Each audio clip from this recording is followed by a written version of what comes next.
You are now rocking with the hottest boxing podcast in the land with your host, Coach Malachi Williams. True.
For the thousands in attendance and the millions watching around the world, ladies and gentlemen, let's get ready to rumble! Hold on, y'all. Yeah. What's going on, family? It's our boy, Coach Malachi in the building. And we are back. Two Media Podcast. We back up in this BI. Salute to everybody. You get what I'm saying? Salute to everybody, man. Much love to everybody, man, in the chat. Yeah, man. I don't know. Shoot. Oh, they sending me these promotions. And I'm receiving all kind of promotional text messages and stuff like that. You get what I'm saying? So y'all give me a thumbs up or y'all can hear me. Y'all give me a thumbs up, y'all can hear me. I think I had the volume turned up a little bit. I realized I was low. So I think I'm going to have that right there.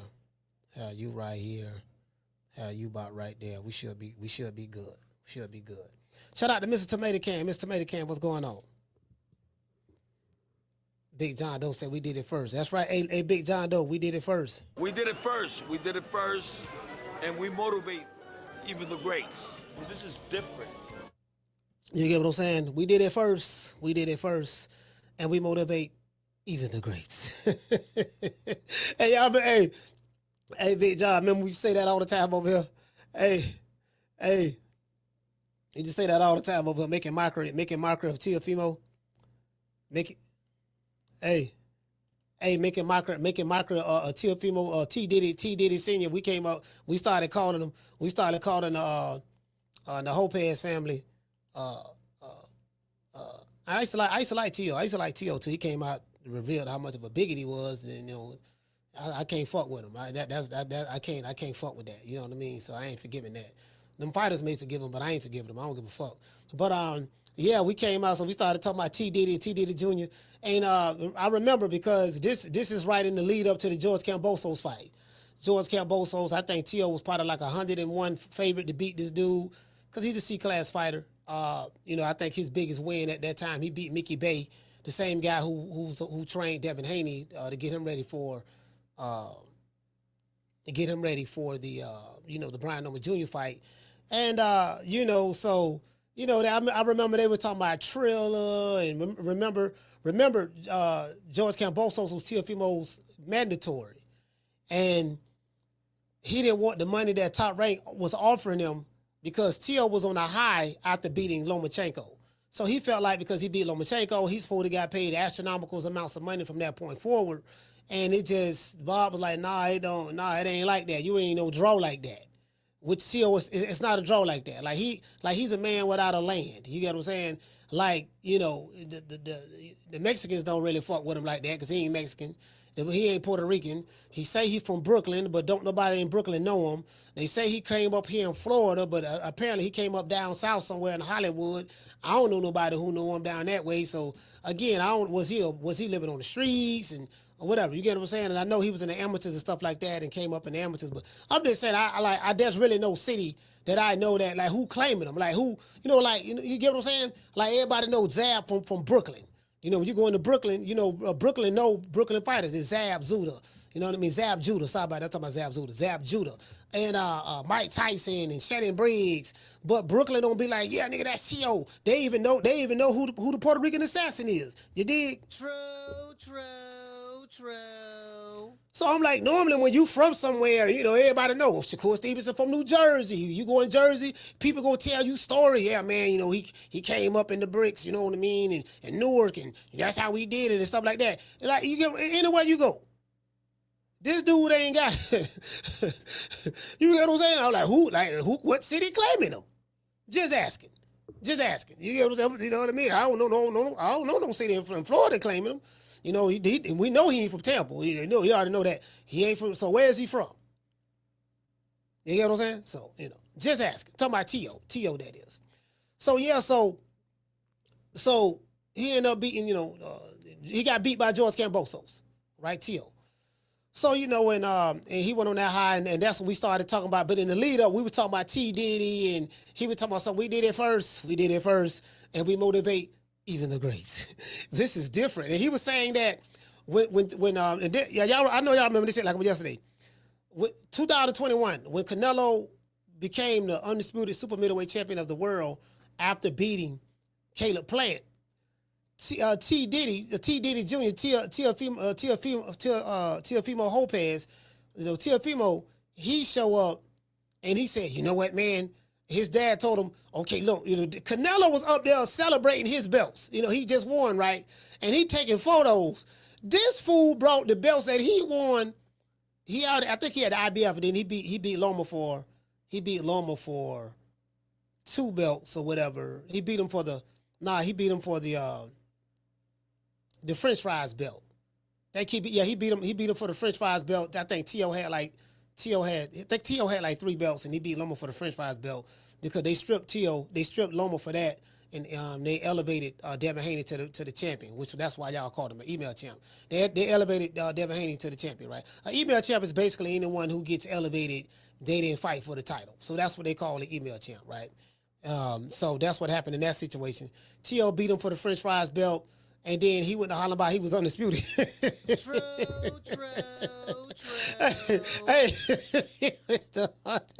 Hey, this is the thing though. Now T.O. got cheated because he should have been undisputed. But what happened, Devin Haney was Lomachenko's mandatory. So Bill was like, look, Bill forced that mandatory. Look, no, man, you got to force that mandatory. And then Loma didn't want to fight Devin Haney. Because, you know, I'm like, look, man, I got a bigger fight right here. And I don't think Devin Haney was signed the top rank at the time neither. So they wanted to make an in-house fight with Loma and Teofimo. And, you know, in hindsight, if you think about it, Loma probably should have fought Devin Haney back then. If he would have fought him back then, he probably could have whooped him. You know what I mean? Some people still feel that he won that fight anyways. But you get what I'm saying? Because he was a lot more greener back then. He probably should have jumped on the back then, 2021, got that out the way. But you know, hindsight is 2020. You get what I'm saying? So, but that's when we started calling him T. Diddy. And then as it relates to Canelo, you know, he's been on the pound for pound list forever. So, you know, I'm talking about Ring Magazine pound for pound list. I'm not talking about just the average person boxing fan pound for pound list, because pound for pound is subjective. It's subjective any way it goes, whether it's a ring or whatever. It's subjective. But from a historical standpoint, you know, the Ring Magazine always represented that, because the ring belt was the original championship belt. Before there was any sanctioning bodies, it was the ring belt, the ring. And if whoever was the ring champion, lineal champ, all that stuff there, you was recognized as the man. They ain't have, you know, you get what I'm saying? This was before the sanctioning bodies. Whoever had that ring belt was looked upon as the guy. Did you get what I'm saying? So, you know, and so their list from a historical standpoint always held weight.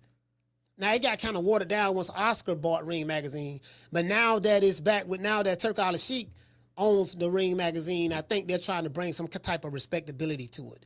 You get what I'm saying? So they trying to bring some respectability to it, you know. So that's from a historical standpoint. Anyways, shout out to Ronald Finkley. But yeah, so T.O. got robbed of that. Even though I don't like T.O., but T.O. got robbed of that. He should have been undisputed, but they took You know, they took the belt from him. Devin Haney had the belt. They took it and elevated him. You know what I mean? So it is what it is. Now, oh yeah, I spoke to Bill Haney. Well, he sent me a text. I ain't talked to him, but he sent me a text. Bill Haney sent me a text. And yeah, he sent me a text today, and Bud hit me up too. So Bud hit me up too. Bud is in Vegas with Shakur Stevenson, helping him get ready for Teofimo Lopez. You get what I'm saying? So that's what they doing. So anyways, you know, but anyway, back to what I was saying. Let's get into the, so hold on. Let me give a few people a shout out. Shout out to Miss Black Panther. Shout out to Big Ronald Finkley, Big John Doe. Shout out to Green Eyes P. Shout out to Jamie. Shout out to G5. The Bronx is here. Shout out to he say Loma had 3. Oh, Loma had the WBA, the French fries, and the WBO. Oh, okay. All right, cool. All right, yeah, I forgot which belts he had. I knew that Teofimo had the IBF because I think he beat the African dude. What the dude from Africa? I forgot the dude named the African dude. He knocked him out, stopped him. You get what I'm saying? So that's when he was the takeover. That's when he was really like I actually thought DNTO was finna on his way out till he was gonna take off. I actually thought he was gonna take off. You get what I'm saying? Because he had a nice little wave going and stuff like that. But then he got derailed. Once he beat Lomachenko, he just got derailed, bro. He got derailed. Shout out to who else we got? Let's go over here. Let's go to the other chat. Let's go. Hey man, shout out. Oh yo, okay. Shout out to Bless. Bless, what's going on? Oh, I gotta make you a moderator in the other chat. So Bless over there in the other chat. Hold on, Bless. I gotta get you right over here too. Shut up. Hold on, I gotta get Bless right over here before we get into the show. She in the other chat. So let me get Bless right. Hold on. Y'all bet with the old boy for a minute. Hold on, let me pull up. Damien over here too. I gotta get him right too. Damien in the other chat, so let me get him right. Let me mod him up. Where Bless at? Let me mod her up too. Shit. All right, cool. All right. Y'all good now. I got y'all. Y'all good now. Master Goku over there. Sonny Augustine. Salute, fam. Shout out to Big CP3. Master Goku. He said, Master. Who's the master? Shut up, Leroy. Who's the master, Leroy? Anyways.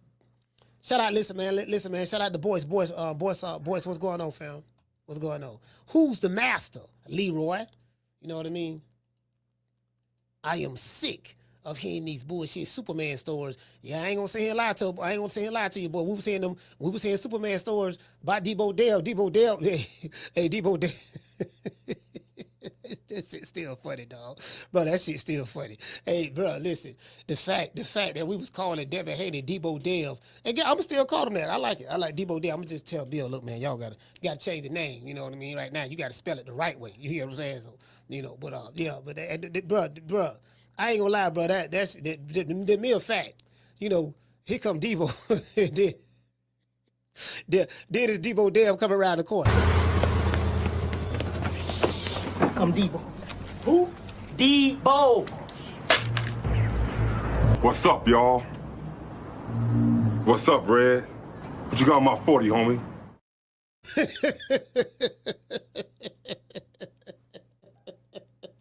Devin Haney moving up the different weight divisions, taking nigga shit. Yo, hold on. Y'all what y'all said? Y'all said I was pillow fisting, huh? Check. Y'all said that I'm chinny, huh? Check. Y'all said that I can't crack an egg. Check. Y'all said I was soft. Check. Y'all said I was gunshot. Check. Y'all said that I ain't the same since Ryan Garcia. Check. Coach Malachi, you said that if it come down to a fight, you got the junkyard dog. Check. You made fun of me when you said that, calling me Deebo Dev. Check. My Haney maniacs is mad they on your bumper. Check. They act like they want to suck me up, but I told them I don't swing that way. Check. I don't know why they fucking with you. They don't know, coach. You ain't nothing to be fucked up with. Check. It is what it is, right? True.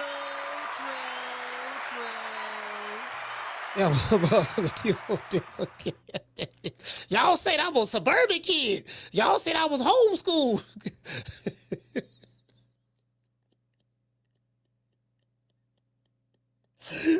Sometimes they'll say, sometimes you got to step out and show niggas. Show these niggas. Yeah, I'm from the suburbs, my nigga, but get what? Don't get it twisted. Niggas from the suburbs can fight. Man, this motherfucker Deebo came in that bitch, man, snatching niggas' chains, taking niggas' belts, dropping niggas. I'm like, man, god damn, boy, look, man, hey, man, it is what it is, man. This nigga, this sniggity snack. You know what I'm saying? So, you know, shit, yeah, man, shit, about, you know what? If I'm a lot of those fighters, man, y'all better go get with the program, get with that snap program. They got, I hear they got a good program though. All jokes aside, I hear Snack got a real good program. Like, they got a lot of good trainers over there. They do a lot of, you know, dealing with sports science and stuff like that. And, you know, everything is like data driven and dealing with analytics. And they really give you a breakdown of how your body performing under stressful situations. They monitor all of that, your sleep patterns. And trying to tell y'all, man, you know, again, I mean, it don't guarantee that you're going to win, because just because you're a part of the SNAP program, it don't mean that you're going to win. If you ain't got the skills to win, you can still get your ass whooped. But I'm just saying, if you want to be in the best shape possible or whatever, you know what I mean? Y'all might, you know, Victor Conte dead and gone, but you know what I mean? His legacy lives on. True. Yeah, his legacy lives on. He might be dead and gone, but his legacy lives on, goddammit. It is what it is. Anyway, shout out to Miss Black Panther. Devin Haney has replaced Canelo on the pound for pound list. And here's why some fans are upset. There's some fans upset. Now, you can just imagine who. But it is what it is. In a recent post on X, formerly known as Twitter, the app formerly known as Twitter, Ring Magazine updated its pound for pound list. The names on the list from 1 through 10 reads as follows. Number 1, there's an overall consensus with the Ring that Terence Crawford is number 1. 42-0, 31 knockouts. OLEKSANDR USYK, they got him ranked at number 2. They have INOUE ranked at number 3. They have JESSE Rodriguez ranked at number 4. So Bam is a top 5 pound for pound fighter, man. He deserved that. DMITRY BIVOL is ranked number 5. ARTUR BETERBIEV is ranked number 6. Got 2 Russians on there. JUNTO NAKATANI is ranked number 7. He 31-0, 24 knockouts. Him and INOUE supposed to be fighting next year. Who, Lord have mercy, boy. A lot of people, well, not a lot of people, some people saying JUNTO NAKATANI, he gonna be the one that knock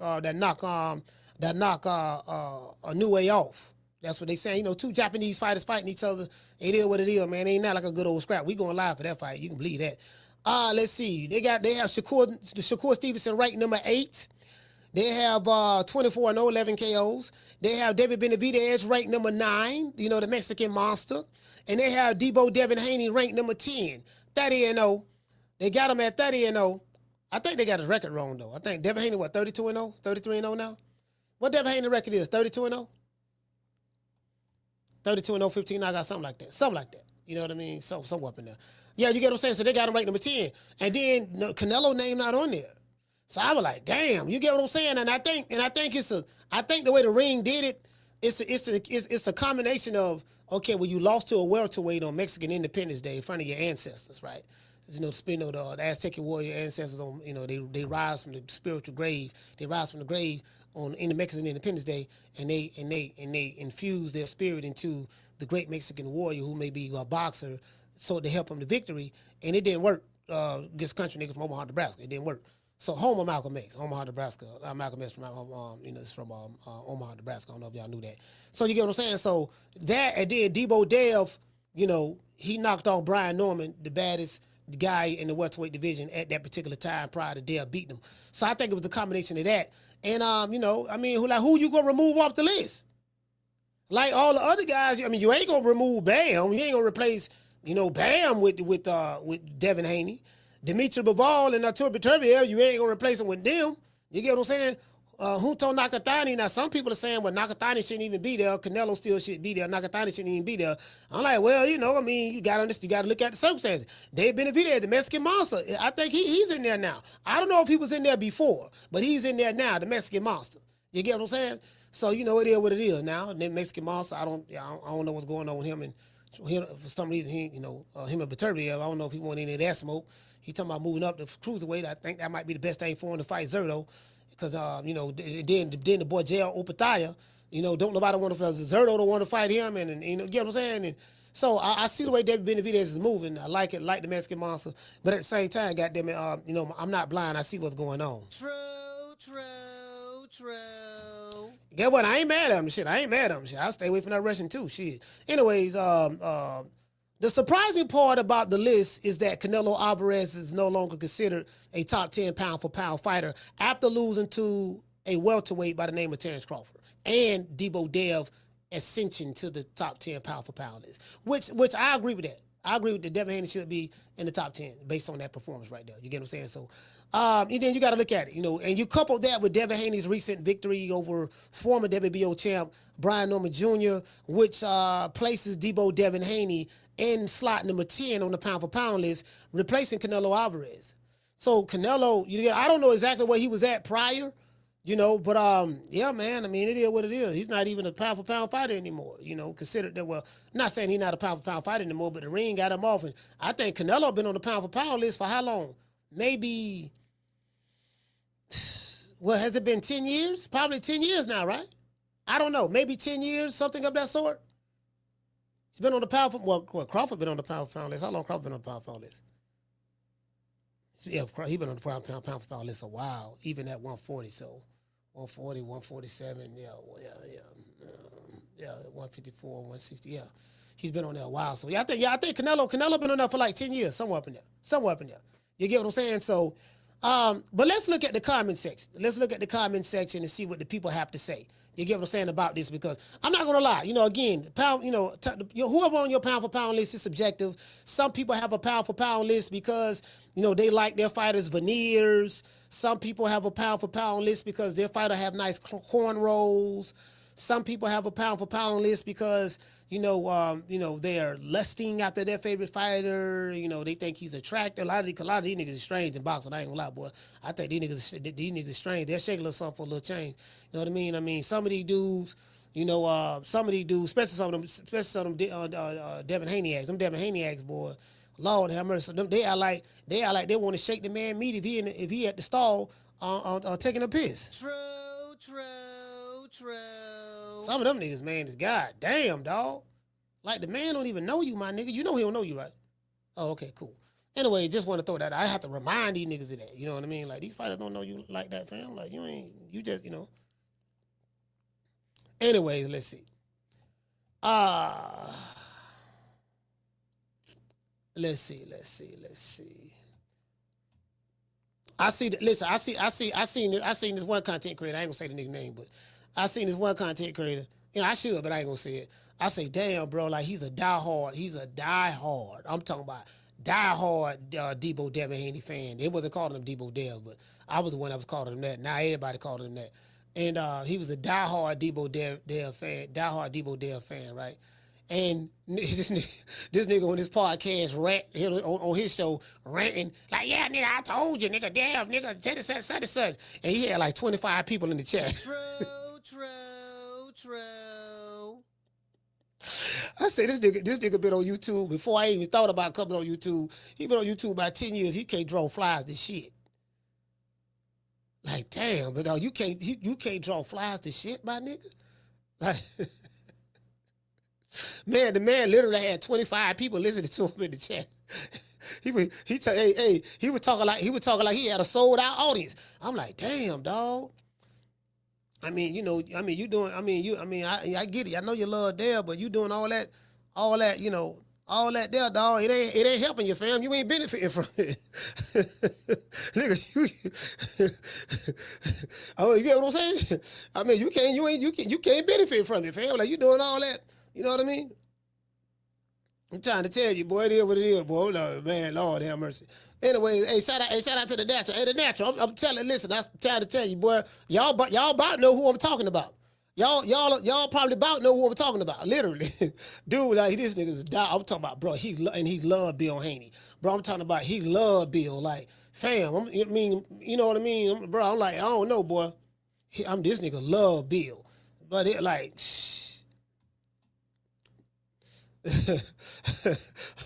bro, 25 people show.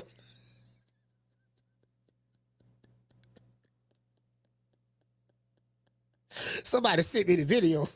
I said, damn, that's it? That's all he could muster up?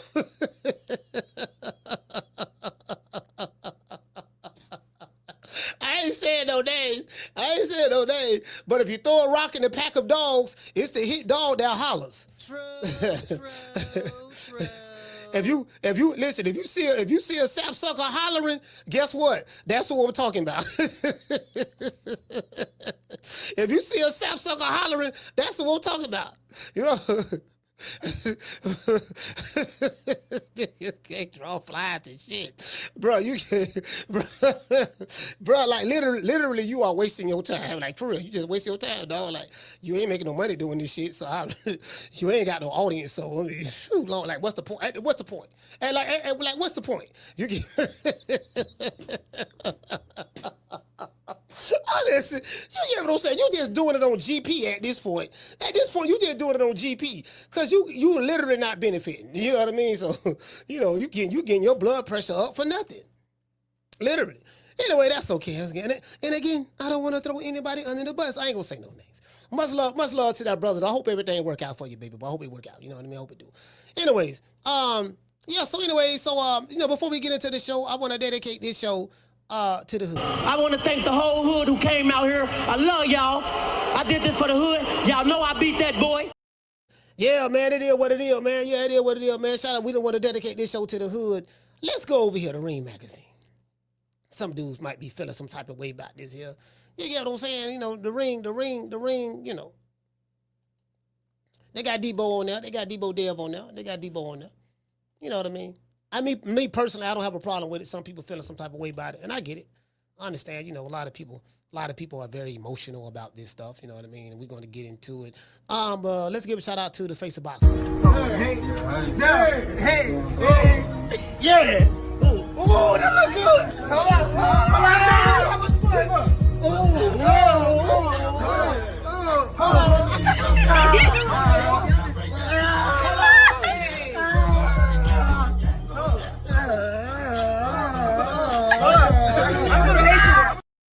Yeah, man. I'm like, man. I'm like, bro, how you on the winning team and you still can't draw fly out the shit? That's crazy, bro. I'm like, God damn, I nigga, you probably want to work at Wendy's or something, you know. Anyway, you know, this shit here ain't for you. Anyway, let's go over here. Now, let's check out Deebo. Matter of fact, my bad. Before we get into the show, I'm tripping. I forgot my sponsor. Today's show was sponsored by Foster's Barbershop. If you are in the city of Tampa, download the app Booksy. That's BOOKSY Booksy. Look up Foster's Barbershop. Foster's Barbershop is located at 1923 in West Main Street, West Tampa, Florida, 33607. The address is located right below me right here. Let them know that Coach Malachi sent you as a promo code, and you will receive a 10% discount. This is a high-end barbershop, so y'all take that into consideration. You dig? Let's give our sponsor a round of applause.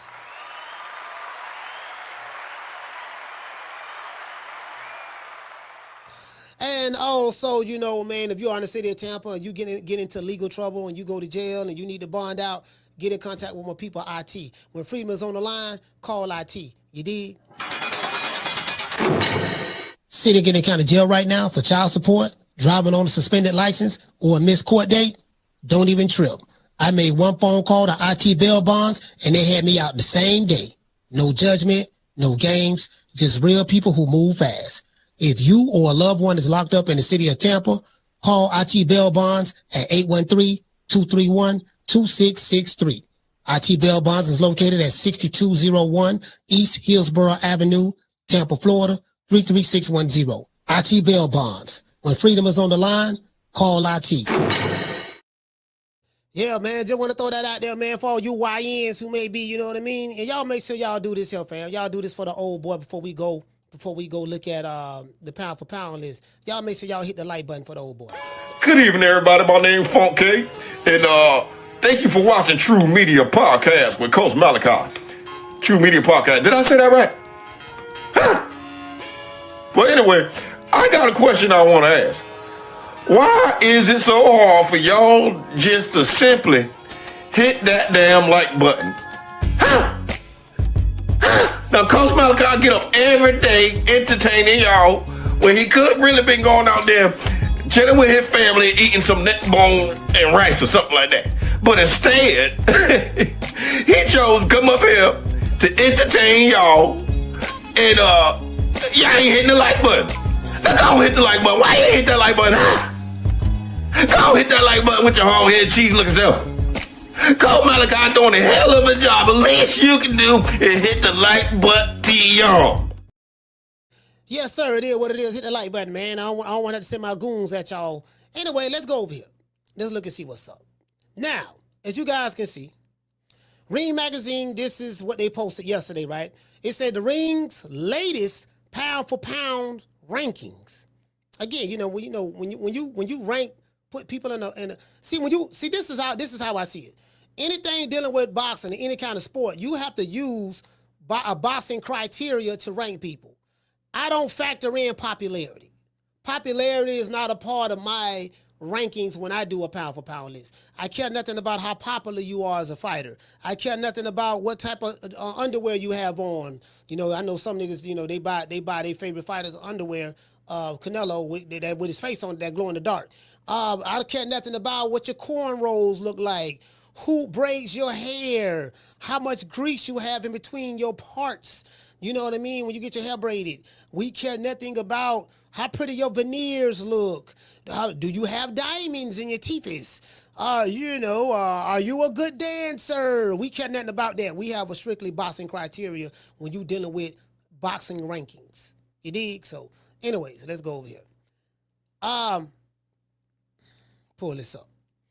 It say Devin Haney officially re-enters because he was already a pound for pound fighter, but he fell out. It say Devin Haney re-enters the top 10 while Ring super flyweight champ JESSE Rodriguez rises to number 4. So Bam moved up. You dig? And I think he swapped places with DMITRY BIVOL because DMITRY BIVOL was number 4. Bam took his spot because he hasn't been fighting. Anyways, now, number 1, they got Terence Bud Crawford. Number 2, they got OLEKSANDR U.S. They have INOUE the Monster ranked number 3. JESSE Bam Bam Rodriguez ranked number 4. I totally agree with this, with Bam. You know what I mean? DMITRY BIVOL ranked number 5. ARTUR BETERBIEV ranked number 6. Both of them have went down. JUNTO NAKATANI ranked number, because I think BETERBIEV was, I think Bam was 5 and BIVOL was 6. So they swapped places. And BETERBIEV was already 6, I think. So JUNTO NAKATANI is number 7. SHAKUR Stevenson is number 8. The Mexican Manta, David Benavidez is number 9. And who just moved up in the rankings? Devin the Dream Haney, a.k.a. Deebo Dev. You dig? So this is their new rankings. They got a full story right here on the pound for pound list. I got that over here to my right. Deebo don't took another belt. Deebo don't took another belt. I see what y'all saying. Oh, yeah, another thing, too. I did go back and watch the fight. I finally went back and watched the fight with Brian Norman and Devin Haney. That fight, when I went back and looked at it, because I was saying that the night of the fight, I said, man, I think Brian Norman might have won 1 or 2 rounds or whatever. He won more rounds. When I went back and looked at it, he won more rounds than that. You can arguably maybe give him 4 rounds. But I did go back and look at the fight. There was a lot of clinching in the second half. I didn't realize that during the fight, but there was a lot of clinching in the second half. And there was clinching on both sides. Devin Haney would clinch, and Brian Norman would clinch as well. And there was times I saw where Brian Norman was clinching and Devin Haney was freeing his hands up and he was hitting Brian Norman to the body, going to the body, hitting him with body shots and stuff like that. And Norman was clearly holding on to him. And then there are times where Devin Haney was clearly holding on to Norman because once Norman rushes in there and crowded his space, Devin Haney will duck his head down, grab him and tie him up. And Norman never really tried to get out of the clinch. I never see him like aggressively trying to get out, like forcefully trying to get out. It was as though he accepted the fact that Devin Haney was clinching him and he was just waiting on the referee to come break it up. And even sometimes in that clinch, Devin Haney hit him behind the head. And Brian Norman was being very passive in the clinch instead of being aggressive. That's one thing I noticed as well. In that clinch, he wasn't being aggressive in the clinch. You know, Devin Haney was. You know what I'm saying? So, and Devin was kind of like tossing him around a little bit. Devin Haney even hip tossed him one time in there, showing that he was the stronger guy. So when I went back and looked at it, so I do see what y'all saying. I think the compy boss. I think Devin Haney outlanded Brian Norman by like 11 or 12 punches, if I remember correctly. He outlanded him. Like, I thought it was more of a whitewash, but he outlanded him by like only by like a few punches. You know, by probably like maybe 12 or 13 or something of that sort. So, you know, it is what it is. But he clearly won. He definitely clearly won, you know what I mean? So I ain't sitting here lie to you. He definitely won that. So anyway, so let's go over here. I went back and looked at it. He said, let's have Boots at 154, Turkey. Boots versus Haney. Okay. Somebody say Boots versus Haney. This guy say terrible. Haney should be number 6. Okay, all right. Let me say Haney should be number 6. They got Usyk holding the GOAT. This guy say Jake Paul is in the top 50. They got Jake the Snake in the top 50, huh? This guy say, he say Terence Crawford, 3 times undisputed, 3 weight class, 5 division champ, undefeated, no official knockdowns. Okay. Usyk, 2-time undisputed. Okay, he got the top 3. Devin Haney. So this guy's pound for pound. He say Devin Haney, 1-time undisputed, 3 division champ, undefeated, should be number 4. And then so this guy saying Devin should be in the top. Wait. This guy say Devin should be in the top 5 and Bam should be number 6. See, I don't think he understands it. He's saying because Bam is just a 2-division unified champ. Well, you know, that's, you know what? I'm not going to question this. That's his pound for pound. Okay, cool. Not going to question it. This guy said, no way Shakur and David are higher than the former undisputed champ. I rock with everybody, but be for real. Okay. This guy say, every time I see this list, he spin on it. All right. This guy say, just how good is Ryan Garcia? Made it look like a cakewalk, and he was partying as well. All right.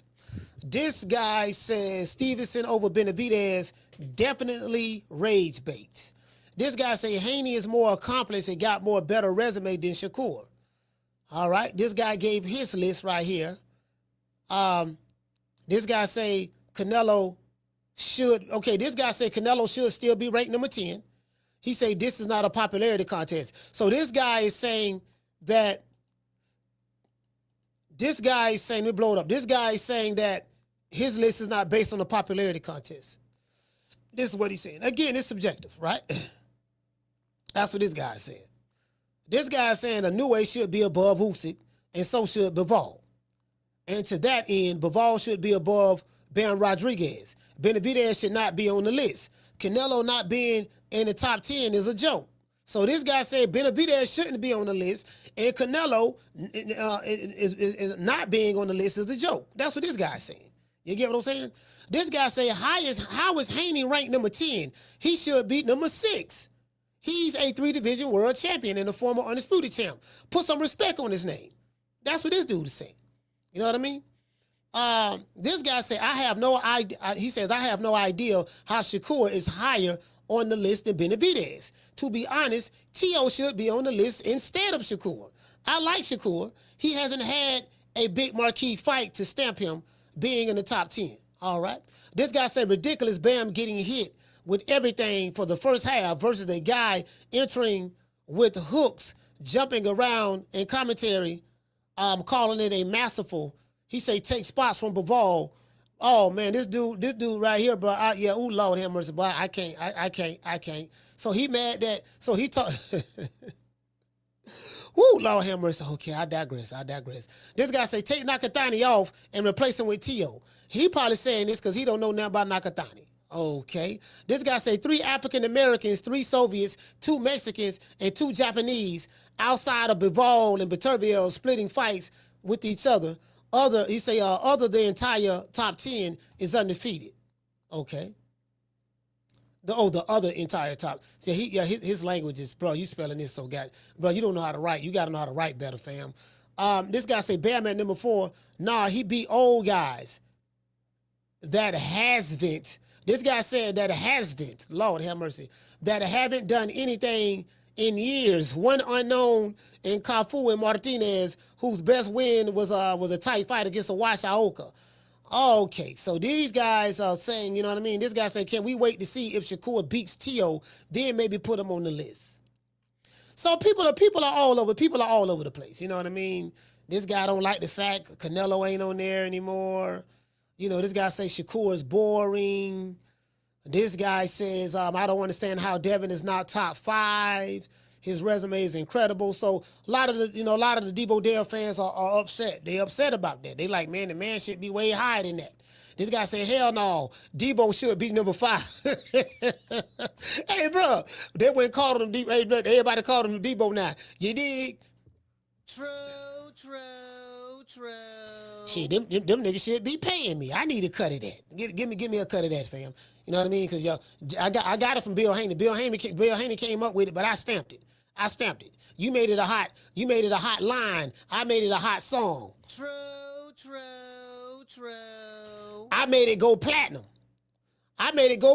You get what I'm saying? It was just a regular and a joke. You know what I mean? I made it go platinum.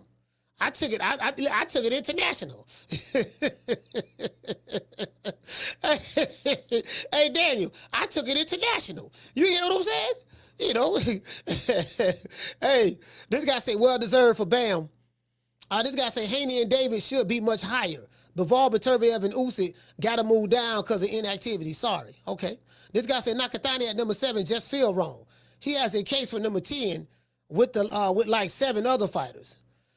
Okay. All right, this guy might make a valid point. This guy say good list overall fire. He say swap Haney with Junto. He say then swap Junto with Benavidez.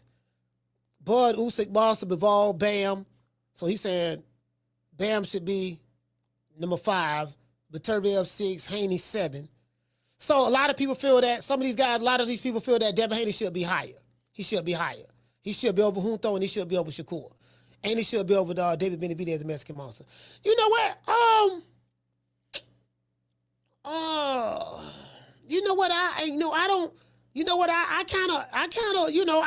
kind of might agree with this, fam. You can make a case. You can make a case for why Devin Haney should be higher. You can make a case for that. You know what I mean? But I don't know. Again, it's all subjective. It's all subjective to the individual. You dig? Get out my face. Don't need nothing you got no more. Don't need no hair's been messing up my corner. And you better get that bad look off your face before I knock it off. Hey, man. Y'all check y'all chain. Deebo coming. Come Deebo. Who? Deebo. What's up, y'all? What's up, Red? What you got on my 40, homie? Hey, this guy right here is saying that Devin Haney, he's accomplished more than Shakur, but to be honest, if Shakur beats Teofimo convincingly, that's the best win between the two. This guy said Canelo lost to Crawford and dropped out of the pound for pound. Hey, man. He said it just feels weird not seeing Canelo on the top on the list anymore, considering he was there for an eternity. That's true. He said cannot wait to see Benavidez ascend higher. All right. This guy say David Benavidez has done nothing. He beat Yard, who was awful, an inexperienced Morrell, a post-retired Gosvick, a undersized Andrade, and a gatekeeper in Plant, Haney at least fought the best. Now you know what? People, you know what? That might be a good argument right there for David, against David. You know, he beat Yard. Yard ain't beat nobody. He lose all his step-off fights. An inexperienced Morrell, a post-retired Gosvick, an undersized Andrade, and a gatekeeper in play. Hey, he said Haney at least fought the best. So he said Benavidez shouldn't even be on there. True. Hey, Damien. Hey, listen, they saying the Mexican Monster, shouldn't even be on there, fam.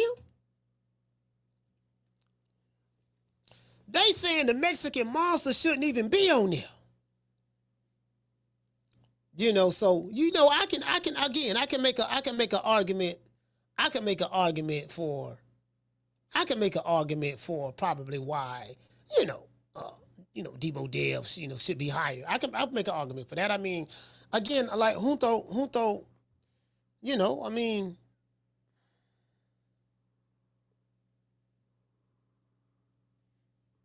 yeah, you probably can make an argument for him being like number 6 or 7 or 6, something like that. Yeah, I don't have a problem with the top 5. They top 5, I ain't got a problem with the top 5. You get what I'm saying? So, I look at it like this here, man. We got the top 3, however you want to word it, and then anything after the 3, y'all can argue over that. I think there's an overall consensus who the top 3 is, though. I think that's an overall consensus. I don't think nobody have an argument with the top 3. You know what I mean? I ain't got a problem with Bam being in the top 5. I don't. I ain't got a problem with Bam being in the top 5 myself. You get what I'm saying? So, it is what it is. And I ain't got a problem with Dev being in the top 10. But again, you can't make an argument if you want to say that he should be higher. You get what I'm saying? So, anyways, I'm gonna drop the phone lines. Y'all calling to the show. Tell me what. Matter of fact, hold on. No. It's some shit we gotta look at. It's some things we gotta look at. Hold on. There's some things we gotta look at. Cause I don't retweet it myself on a lot of stuff. I don't retweet it myself on a lot of things. A lot of things I don't retweet it myself on. And I do that. And hold on, I want y'all to see this. Before I drop the phone lines. Here are the top 10 welterweights. They got Devin Haney ranked number 1. He's the number 1 overall welterweight according to the Ring Magazine's rankings. Brian Norman Jr., they got him ranked number 2. They got Stanley Otis ranked number 3. Centillion ranked number 4. Rohan Polanco ranked number 5.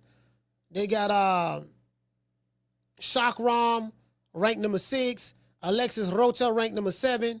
Raul Kiriel ranked number 8. Jack Catterall 9. Mario Barrios ranked number 10.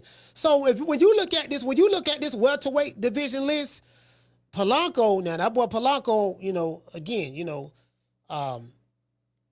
that boy Polanco, I think he's over there with Top Rank, if I'm not mistaken. I think they got high hopes for this kid right here. But when you look at the welterweight division, shit, you can make a run. Like, you can easily make a run. Somebody can easily make a run and try to become undisputed in this weight division. Yeah, Devin Haney did look a lot bigger. I ain't gonna lie, he did look bigger. Than Brian Norman. I'm like, that motherfucker there, boy, he was in shape. Anyway, let's go here. All right, let's go down. That's the list. Where we at? I'll be retweeting myself on a lot of shit. All right, here go. Now, this is Devin Haney's idol, Floyd Mayweather. And you see Dollar Bill back here listening like a chicken hole. See Bill back there, everybody back there soaking up game. And this is again, as I said before, Sugar made Judah. All the styles combined into one. You did. Let's see what Money made. Like I said before, has to say. And then sometimes because he got a lot of experience, so he'll try to trap me. So when he try to trap me, soon as he try to trap me, I lock him up. You go back to doing the same. Hello. And then sometimes because he got a lot of experience, so he'll try to trap me. So when he try to trap me, soon as he try to trap me, I lock him up. You go back to doing the same thing over and over again. That's what you got to do. So the key to the fight game is period. The key is to take less personal. You see how Dollar Bill back there sitting back listening like a chicken hawk, and you see how attentive Devin, this is before he turned Deebo, Devin Haney was right then. He was getting the game and the wisdom. He was getting the game and the wisdom from the master. One of the masters of Kung Fu. Let's continue. Keep the motherfucker on the outside as much as possible. Because you remember, you got a lot of fighters, all they know is just fighting the inside. That's all they know is fighting the inside. You're going to be a versatile fighter when you can beat them in the inside and outside. Some fights, you're going to have to fight them on the inside. They're going to just close the gap in the period and make you fight. You don't have no choice. But the less punishment you take, the longer you last in the sport. Because, I was in this shit 21 years. So you're going to be okay because you got the skill. And then sometimes hit you. Listen. Hold on, who this is? Is this Ned the Wino? Ned, this look like Ned the Wino right here. What they say? Look. He say Deebo Dev finna knock Brian Norman out. Is this Ned the Wino right here? Look, okay, this might be him. So he always been over there, huh? This look like Ned. I'm not sure. Let's continue. Because he got a lot of experience, so he'll try to trap me. So when he try to trap me, soon as he try to trap me, I lock him up. So hey, listen.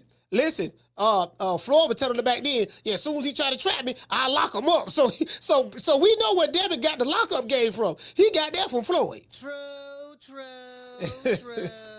Now, nigga, your coach in there, lock him up now. Hold on for dear life. Don't let him go. And then if you can get your hand loose, make sure you hit him in the back of the head and swing on him and shit. It's frustrating. That's frustrating him. Ain't that like grabbing a nigga then and hitting him and he can't get his lick back. Then you tie him up. Wait till the referee break it up, and then we reset and you can do it all over again. You get what I'm saying? So he got that from the master. But when you are put in a certain position, he should be he's able to, like me. When I was in a position, I can pick and choose who I want to, because I earned that right. Hey, you get what I'm saying? He got that from master. He got that from the master teacher. Bill Haney sitting back like a chicken hawk, got his arms crossed, listening very attentively. And this is what, and again, all jokes aside, this is what like he's gonna make sure that Devin has top-notch training, top-notch advice, and he's going to put a great team around him. That's what a good general manager does. A general manager for a football team or a basketball team, their job is to put all the pieces together. The general manager job is, okay, look, we got a team. We got to make sure that we draft the right players. We have to make sure that we sign the right players in free agency. We have to make sure that we find the right head coach to lead the team that we assembled through the draft and free agency. And then that head coach has to assemble a coaching staff. Do you get what I'm saying? This is how Bill Haney runs boxing for Devin Haney.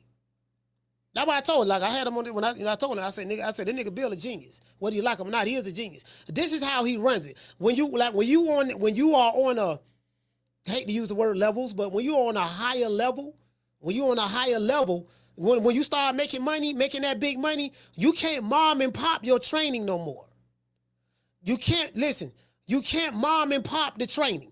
Do y'all get what I'm saying about mom and pop? You can't mom and pop the training. If you start out one way, because you probably did not have a choice in the matter, because financially you didn't have the money. But guess what? When you start out one way and now you start making money, guess what? It's time to elevate it. It's time to elevate it now. Just because you start in the projects don't mean you stay in the projects.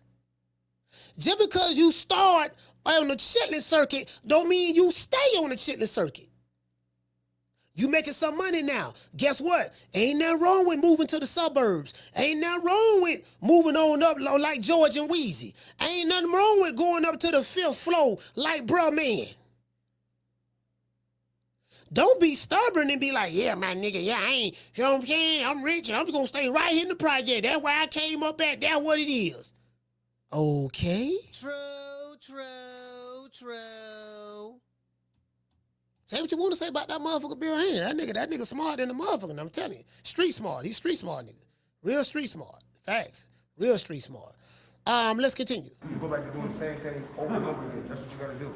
So the key to, and then sometimes hit you. Because he got a lot of experience, so he'll try to trap me. So when he try to trap me, soon as he'll try to trap me, I lock him up. You go back to doing the same thing over and over again. That's what you gotta do.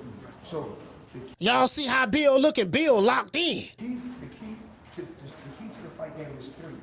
The key is to take less punishments. So Bill, now y'all get it. Bill has adopted everything Floyd Money Mayweather.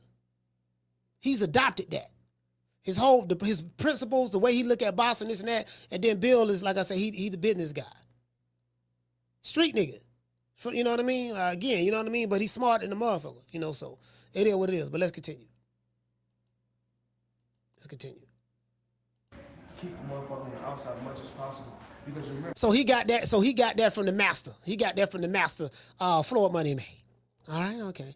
He got that from, let's go right here. Let me go back. Okay, I gotta go back to my, I like to retweet shit because I be retweeting shit that I'm looking to cover. All right, that's Floyd right there. This Bam sitting there smiling at buddy. Nigga, I see that shit coming. I don't even know what the fuck you were thinking about, dog. Chin all in the air. Yep, I holler at you. I holler. He smiling. You know why he's smiling? Hold on, I'm finna tell y'all why he's smiling right here. At this point in the fight, Bam was smiling because he knew it was just a matter of time for this guy to get knocked out. He don't figure him out.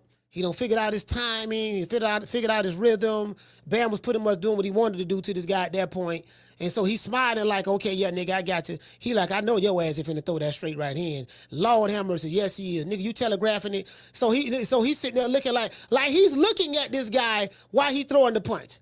And get what? He never blinked his eyes. So he can go to the body. He got the left hook to the body. This is a slick fighter. I'm right here in front of you, baby boy. You can't hit me. He looking at the rib. Listen, I can have a rib mixed sandwich. I can have a Mac rib from McDonald's. I can get a Mac rib. I can get a plate of ribs from Barbecue King. I can go to Big John Barbecue Pit right here in Tampa off of 40th Street. I can get some ribs, or I can get a jaw. I think I'll settle for the jaw. Oh, okay, the jaw looking kind of good. His arm is shielding him. His arm is blinding him to what I'm finna do to him.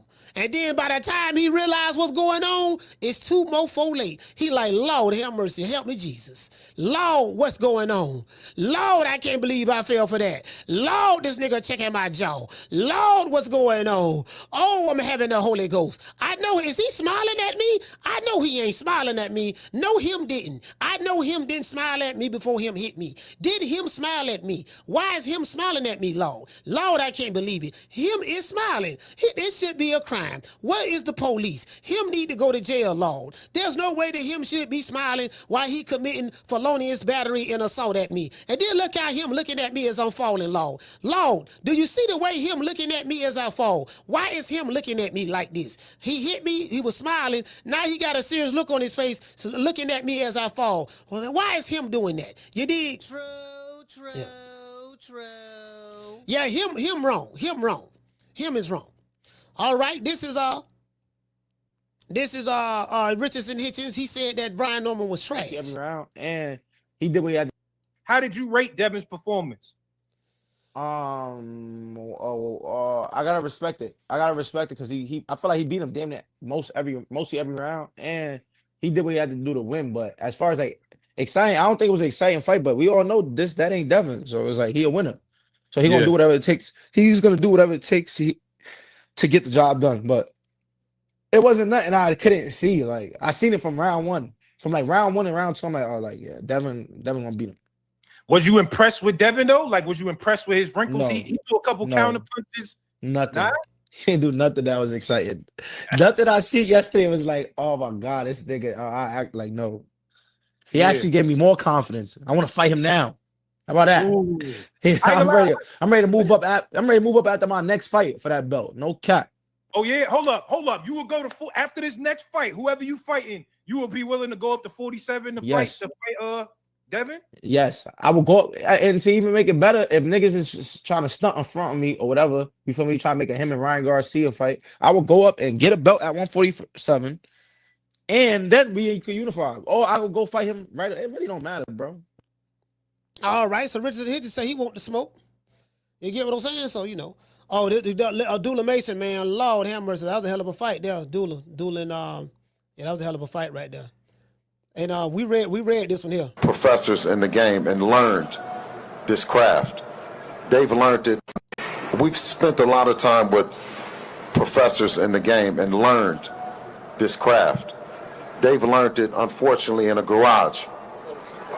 But honestly, though, and he wanted to go at me. And one thing about my son, he says that you don't give me the respect, so I come up and I get mine. I'm gonna get mine off because you disrespect me all the time. And you say, listen, he was out-coached. He showed up late. He was too cocky and too arrogant. We showed up on November the 2nd as challengers here.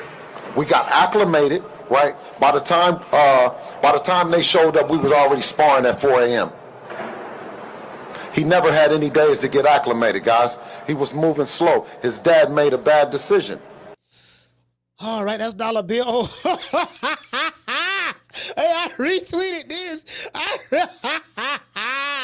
Bro, I retweeted this, right? Check this out. Deebo Dev, he found one of his loyal fans who was riding for him. I'm talking about reverse cowgirl ride. I'm talking about with no hands. You know what I mean? I'm talking about, no, hands on the chest riding like that. You know what I mean? It's a PG channel, so it's PG station. So hands on the chest, if you get what I'm saying. So he saw him, right? So Deebo had to retweet one of his biggest fans' picture. That's all, we had to retweet his picture. He got his hand on his face like a hoe. He got his hand on his face like, wow, I can't believe it. Devin retweeted him. Devin retweeted the man. But, this man's in love. I can see love in his eyes. I can see love. Doom, doom, doom. Doom, doom, doom, doom. When I'm alone in my room, sometimes I stare at the wall, and in the back of my mind, I hear my conscience call, telling me I need a girl who's as sweet as a dove for the first time in my life. I say I need love. There I was, giggling about the game. This nigga said it. This man's in love. I can see the love in his eye. Look at him. He's got his hand on his face. Oh my God. Lord have mercy. This guy say Brian Norman Sr. severely underestimated Devin Haney. Spent all that time talking about Devin's lack of power. Okay, I ain't hit it. You just throwing that shot that was for the... Even if you run into him and put your hands up and get the shit out of him. Get the bucket. Bucket. Just jab him. Your jabs are too short. They're not trying to hit him. You just throwing that shot that was for the bait. I stepped on with that shit. You see you stepped on with it, what happened? You feel? Make sure you breathe. I heard you breathing. Good job, though. You understand? Stepped on. Run into him and hit the body with it. He don't hit hard. He don't. I think that he said he don't hit hard, and I think that was the first round. And then right after that, he got knocked down. He got dropped right after this. So, okay, let's see what Bill said. Let's see what Bill said. Right? You got speeding the clock up, right? You got taking his gas. If he was a bad motherfucker like they said he was, he would have came and got out. Now listen, Alex, what? Alex. No. You ain't getting hit with shit. Ain't no motherfucking nothing. You gonna be desperate. I'm gonna be smart. Okay, I love you. Now, listen. Take Combs' money. Hey, so Deebo say, I love you, Dad. He said, I love you. Yeah, the nigga ain't hit you with shit, though. Don't worry about that. Hey, he go Mama Ho. Hold on, he go Mama Ho. What Mama Ho talking about? I had retweeted this too. What Mama Ho talking about? I love him, Mama. I love to hear Mama Ho talking. What's she talking about? Fighters, they're like, yo, after watching that, they actually want to see your son and him even more. I mean, what do you think? Do you feel like that's how people feel? That ain't what Turkey feel. You see how he was getting up panicking? Oh, they was scared. They was like, that was a bad investment. They had to give him that belt. They come on now. Sam won that fight. It was close. Hey, but that hairline, look at that hairline. Hold on. Boy, look at that hairline, though. My nigga, like, what's the point? Listen, let me tell you something. If my hairline went all the way back right here like the Predator. I did see the Predator movie this past weekend. It was good. I loved it. About 2 weeks ago. I loved it. Listen, if y'all ever see my hairline get back this far, bro, what's the point? Like, what is the point? You got the weave in your hair. That's one thing. You got your man weave. That's fine. But when they get back this far, brother, when they get back this far, it's time. It's just time. You get what I'm saying? Like, what is the point? When you salute a nigga, listen, your hairline so far back. When you salute a nigga like this. Original salute. Like, you get what I'm saying? Like, you can't normally when you salute, you supposed to do it like this here. Like where the eyebrow at and where the edge of your hairline right here. But by his hairline, by Mama Hofield, by her hairline being way back here, she can't salute like this. She salute like this. Salute.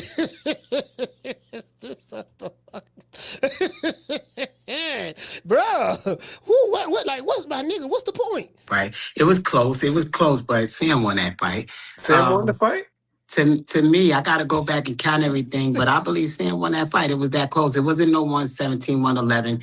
The other ones had it 115, 113, but they was going to lean towards their guy.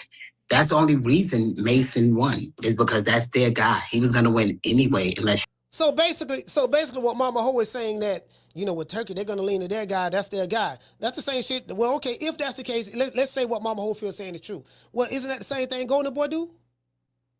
Golden Boy going to lean towards their guy. Right? Oh, okay, cool. Because get what? Because when Kid Austin fought that dude, what the little Mexican dude he fought that dropped him? What the little Mexican dude that he fought that dropped him? Like, a lot of people thought that dude won. Because Kid was looking good against that dude in the first half of the fight. Then the second half of the fight, the little Mexican dude took over and dropped him late in the fight. But they gave him the decision. So he accusing Turkey of doing the same thing that Golden Boy do. True. Oh, somebody said Renee. Yeah, man, goddamn Renee, nigga, Renee was putting hands and foot on that boy in the second half of the fight. Shit, I'm talking about, you get what I'm saying? I'm talking about the second half of the fight. The first half, Kid Austin was getting off.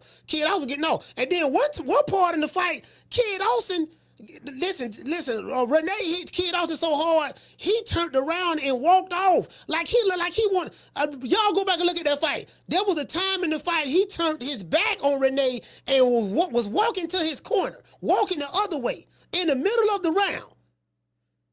And Renee was finna hit him, but he pulled back because he noticed the dude turned it back walking off. Y'all go back and look at that fight, man. True. Yeah, man, nigga, motherfucking man, shit, Renee was putting hands, and Renee was a 20-1 underdog. Somebody forgot to tell him, goddamn, he was underdog. Man, Renee, man, shit, Renee was a motherfucking man, shit. Sometimes you pick the wrong cherry. And that cherry don't know he's supposed to lose. Look at dog, you a cherry pick. I got you straight out of Mexico. You know how Golden Boy do it. Golden Boy keeps some tomato can now. Golden Boy keeps some tomato can. Boy, they talking about Top Rank got the best matchmakers in boxing. No, I totally disagree. Golden Boy got the best matchmakers in boxing. True. Ain't nobody got no matchmaker like Golden Boy. None. They have a warehouse. You know how Bill Haney say Deebo Dev got a warehouse full of tools? Shit, Golden Boy got a warehouse full of tomato cans and tomato cans and doggone and cherries. True. They got a warehouse full of cans and cherries. Shit, you fuck around and be 50-0 fucking with Golden Boy. Quick, I'm talking about 50-0 real quick. Don't worry about it. You sign with me, you sign with Oscar, you sign with Golden Boy. Don't worry about it. We're going to get you right. You're going to have a nice, good padded record. I'm telling you, Nigga, you gonna be fighting old mofos, old washed up mofos, tomato cans and bums. But this bum is taking the easy match, fighting other bums. And it ain't gonna be no drug testing. It ain't gonna be no drug testing now, cause you know what I'm saying? That's all I'm gonna say. That's all I'm gonna just throw that out there. There ain't gonna be no drug testing over there with Golden Boy. They don't do no drug. I'm trying to tell you now. So y'all remember that situation with Farmer and doggone what the dude name is? William Zepeda. Remember that first fight? They were supposed to been tested, drug tested that first fight. Farmer let the cat out the bag. He said, "Man, we supposed to been tested, man." He said, "Man, I ain't never." He said, "Zepeda was never tested. Nobody was tested." And then Oscar tried to put that on the hush hush. Oscar tried to put it on sweep it under the rug. And then they gave Farmer paid him more money for the rematch, and then Farmer got quiet. You get what I'm saying? So motherfucker, man, sorry, I'm trying to tell you, boy. Some of the bubbles over there juicing, boy. Sources say. True. You know what I mean? Yeah, that's all I'm gonna say. That's all I'm gonna say. You know what I'm saying? That's all I'm gonna say now. You know what I mean? Anyway, I'm talking about the African American fighter. Anyway, Isaac Cruz right here, boy. That thick neck, wide neck. Can't forget about Cepeda too. That Mexican fighter, Cepeda. You know what I mean? So to say, you know. Look at the goddamn Isaac Cruz, boy. Let me tell you something, bro. I take my hat off to Lamont Roach, boy, because he got his hands full. He got his hands full with this one. He got his hands full with this one, boy. Boy, this thick neck Mexican right here, boy. I'm talking about it. He got the right name, Pitbull. This dude right here is throwing haymakers, bolos, the entire fight. He throwing haymakers and bolos the entire fight. I take my hat off to Lamont Roach, boy. Now, you know, again, boy, Lamont Roach, but you know, the thing is, Isaac Cruz is predictable. So I'm anxious to see how Lamont Roach, how Lamont Roach go ahead and go to work on this fight right here. Then they got Jenna Beck. They got Jenna Beck right there fighting Laura. Okay. They got Cool Boy Stefano Shockey Foster. This is gonna be a good fight. Both of these guys are slick. Both of these guys are slick fighters. Now, both of these guys are slick black fighters.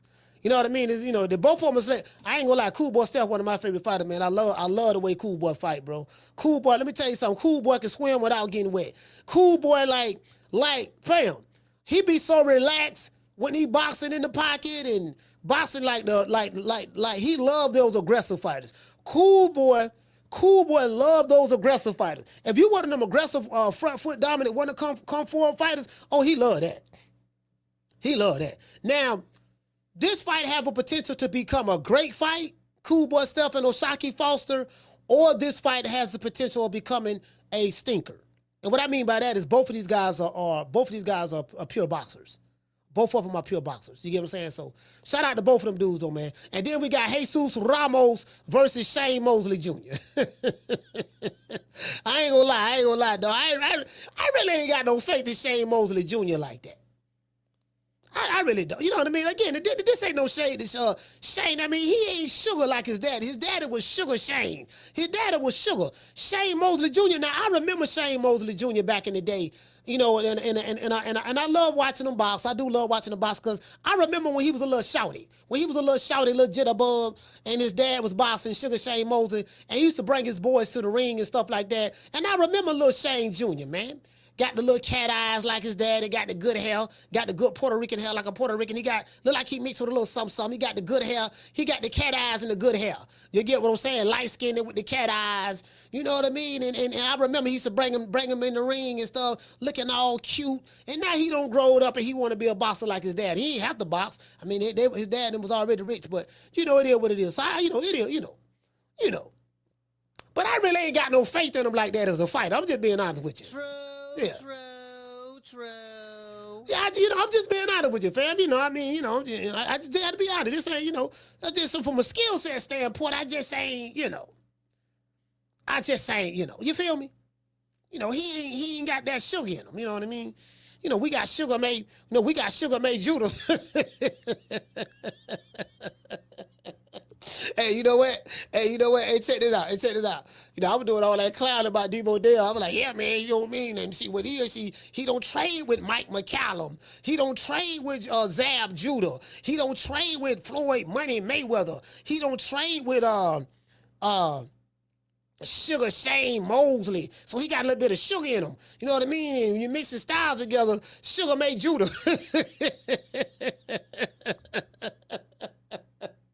Brian overseas was like, yeah, gumbo. Everybody was laughing. Guess what?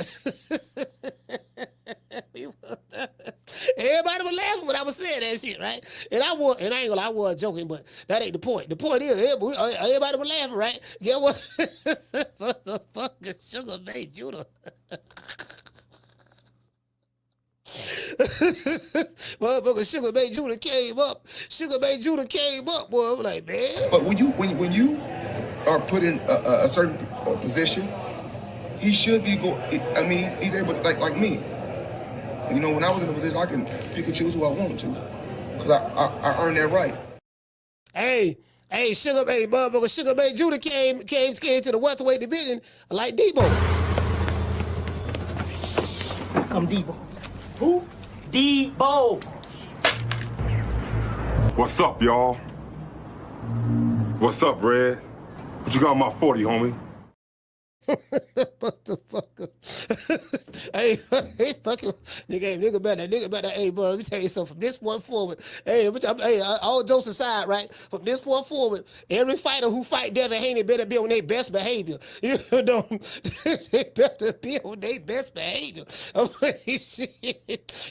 Yeah, man. You know, Devin Haney's a great fighter, man. He's great. You know, I love what his dad is doing. Bill Haney, I mean, like he's a genius, he's a mastermind, just the things he was able to do with Devin, and I'm just thankful for the opportunity to be able to get in the ring with such a great generational talent. That's how nigga need to be talking from this point forward.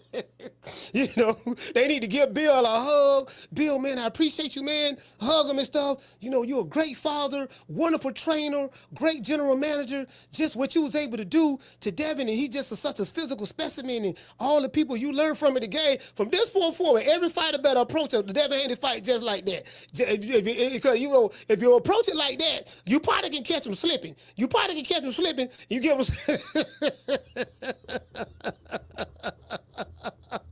Hey, Ramon. Hey, shout out to Ramon Walker. Hey, Ramon. Hey, look, you probably can catch him slipping. You get what I'm saying? You gotta be real nice. You gotta be real nice now. You gotta be real nice. I'm like, shit, this motherfucker here, boy, god damn, boy. Nigga Deebo for real. This nigga. Hey, man, I'm like, look here, man. Hey, look here, man. But listen, that down South Georgia boy, man, like as I said before, that down South Georgia boy, he'll be all right. You know what I mean? That down South Georgia boy, Brian Norman Jr., he gonna be all right. You know what I mean? Like again, you know, you young, you got one loss, you ain't got but one loss. You still ranked the number 2 welterweight in the division. You lost to a generational talent, Devin Haney. You'll bounce back. It ain't no shame losing to Deebo Dev. Ain't no shame in that at all. You know what I'm saying? So it is what it is. Finna get ready to drop these phone lines. I felt like a Spanish, like a Puerto Rican in this hair. I felt Puerto Rican. Y'all know I love me some Puerto Rican. I felt Puerto Rican in this. Rican. Yeah, man. Somebody feeling Rican. Somebody, hey, shout out to Mika. Mika, what's going on, Mika? Yeah, man, motherfucker. I'm trying to tell you. Boy, shit, motherfucker, shit, he got niggas tucking their niggas tucking their chain for real. Shit, that's why I don't wear jewelry. I don't wear jewelry just in case I run across a Deebo. Like I ain't got nothing, dog. I ain't got nothing. You lying? You got some. You know what I mean? Where your chain at? You know what I mean? I don't wear jewelry, dog. I don't wear jewelry. I got this Apple Watch. You want this Apple Watch, Deebo? Yeah, let me get that. Here you go. I ain't got nothing in your 40, but I got this Apple Watch. You get what I'm saying? You can have it, dog. It's insured anyway. You know what I mean? I ain't. Other than that, that's it. Where them belts at? Well, I heard you was undisputed on YouTube. I am. Where them belts at? They at the crib. Go get me them. Go get me them belts. Nah, but Deebo Dev, I'm undisputed on YouTube. Yeah, but go get me those belts. Go get me those belts. Nigga wanna take my undisputed titles. True. Hey, once we get the likes up, we ain't got enough likes yet. Once we get over 200, I'll drop the phone line. Hey, shout out to Green Eyes P. Let's see who here. Let's go to the chat. We got a lot of people here today. Shout out to Miss Carter. Miss Carter, what's going on? You say earrings and Vaseline. Yeah, I'm sitting there, bro. I ain't gonna lie, dog. Hey, listen, what I told y'all. I say these dudes, I say these male groupies, dog. I told y'all these male groupies, this is a Haney maniac right here. This is the Devin Haney maniac. This man has a look of love in his eyes. Like, I can't believe it. I'm like, you know, and Deebo Dev, bro, he reposted, and listen, I retweeted it. I said, bro, I'm laughing like a mug. You know, like, you know what? You know, you've been representing for me so hard. And what I'm gonna do, I'm gonna repost your picture. You know, I'm gonna help you out. I'm gonna repost your picture. Like, bro, like, if put it this way, if this nigga right here, right, what I think they call the man Fart Man or something, right? If this nigga right here, Fart Man, if he was to ever meet Deebo Dev and be face to face with him, you get what I'm saying? If he was to ever meet Deebo Dev and be face to face with him, I promise you, this what he would do. After my God, I respected you. I respect you. After my God. I respect you. After my God. Give him after my God. You second to God, champ. No. I didn't listen. I respect him. I'm sorry. I respect him. Come on for the nigga pass out. Take the picture, please pass out. Yeah, get him before he pass out. Yeah. Hold him up.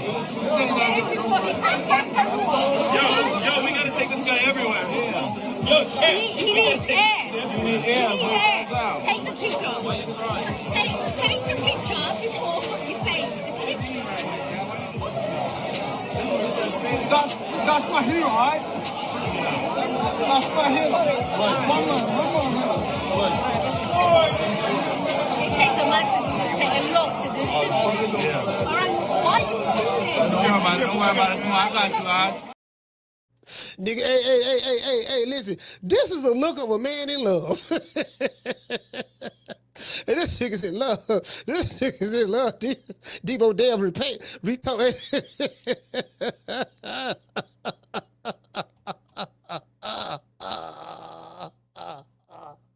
This nigga's in love. hey, listen. Nigga sit there like, hey, Day. The nigga sit there like,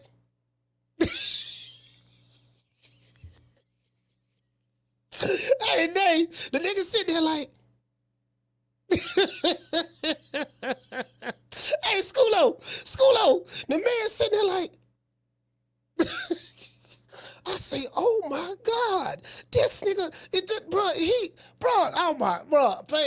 fam, y'all don't understand, bro. Like, these male groupies, see this, bro, these male groupies, fam. I'm trying to tell y'all, boy. Boy, listen. Whoo, Lord have mercy. Anyway, sorry about that. I digress. Let me drop these phone lines, man. Y'all call the shit. You want to talk some shit? Call me. Start some shit, bitch. Sup, fool? You gonna talk shit about me, homie? Where you from?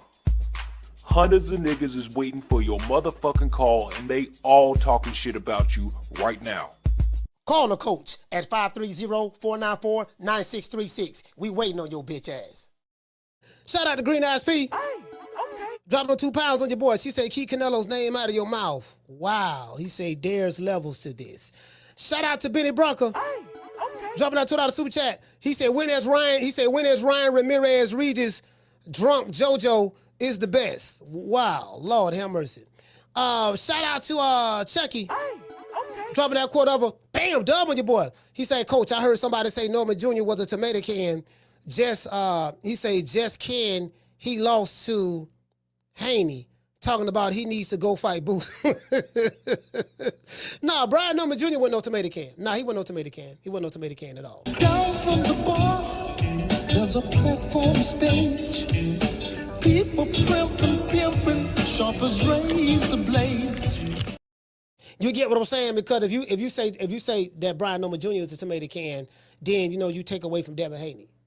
That means Devin Haney ain't fought nobody. He fought a tomato can and all that stuff there. And we've been hearing that from some fighters for years now. Nigga ain't fought nobody. He did this. He did that. And yeah, you get what I'm saying. So that's why we can't do that. We can't do that. But yeah, man, these dudes be in love, but these dudes that be arguing all day, 12-hour live shows, and they be doing 12-hour live shows, arguing all day, yelling and screaming and threatening you and wanting to fight. They be in love. You get what I'm saying? I'm like, you know what, dog? I ain't trying to. You get what I'm saying? I ain't trying to get between another man in love. You know what I mean?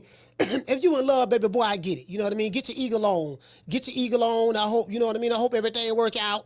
You know what I mean? I hope you be a part of the tip drill contest. If you want to do a little tip drill for your favorite fighter, you get what I'm saying? I get it. Ellie sucker nigga nutsack. He specializes in the oral communications. of boxing and stuff like that, and you know, knee pads, cocoa butter, baby oil, and another thing too, right? If this nigga was to ever get around Deebo Dev, he gonna be competing with Tank, because Deebo Dev got a security guard named Tank. And he let him hold the bags and the purses. Now I don't want to say much now. Tank, I don't want no problem. Hold on. Call, hold on. Deebo Dev, I know your dad while y'all watch the show. Look, I don't want no problem now. Tell Tank I don't want no problem. The nigga like 6'7", so I don't want no problem. I want nigga jacking me up, trying to get me a wedgie with my t-shirt. But you might get flipped though. You might get flipped messing with me now. I'm trying to tell you, because I'm known to go up on that nigga. I go up on that nigga quick now. I'm trying to tell you now. But I don't want no smoke. I don't want no problem. Just want to throw that out there now. But I will go up under you in a heartbeat. You dig? Caller, what's your name when you call it from? Hey, Coach, what up, man? It's Mob Ties T, man. Mob Ties, talk to me. You hear me? Bro, you got me rolling. Hey, we showed Mama Hopefield goddamn hairline looking like president. Hey, that shit well past due. You know, at that point, and you think a motherfucker who got that on their head be trying to wear something to cover their head. You know what I'm saying? You know, Sway in the morning, you can wear that cap. And he got his hairline all the way. So for this man to be front center, webcam, so you can see the signs through that goddamn forehead. Yeah, Mama Hopefield down bad. She need to get it right. I would never let my auntie come outside looking like that. Hey, so it comes to this kid also got to tell his mama, hey, you making us look bad, mama. Mama, you ain't no good rep. It's sad that I'm ducking fights. Now I got mama out here looking crazy. Hey, and another thing I'm going to say, I see why Canelo been ducking that Mexican monster. That boy, David was doing that boy brutal. That referee had no goddamn business working that job. That referee need to be investigated. He allowed that man to take shots that motherfuckers don't even take in a car crash. That boy David was bruising that boy. So this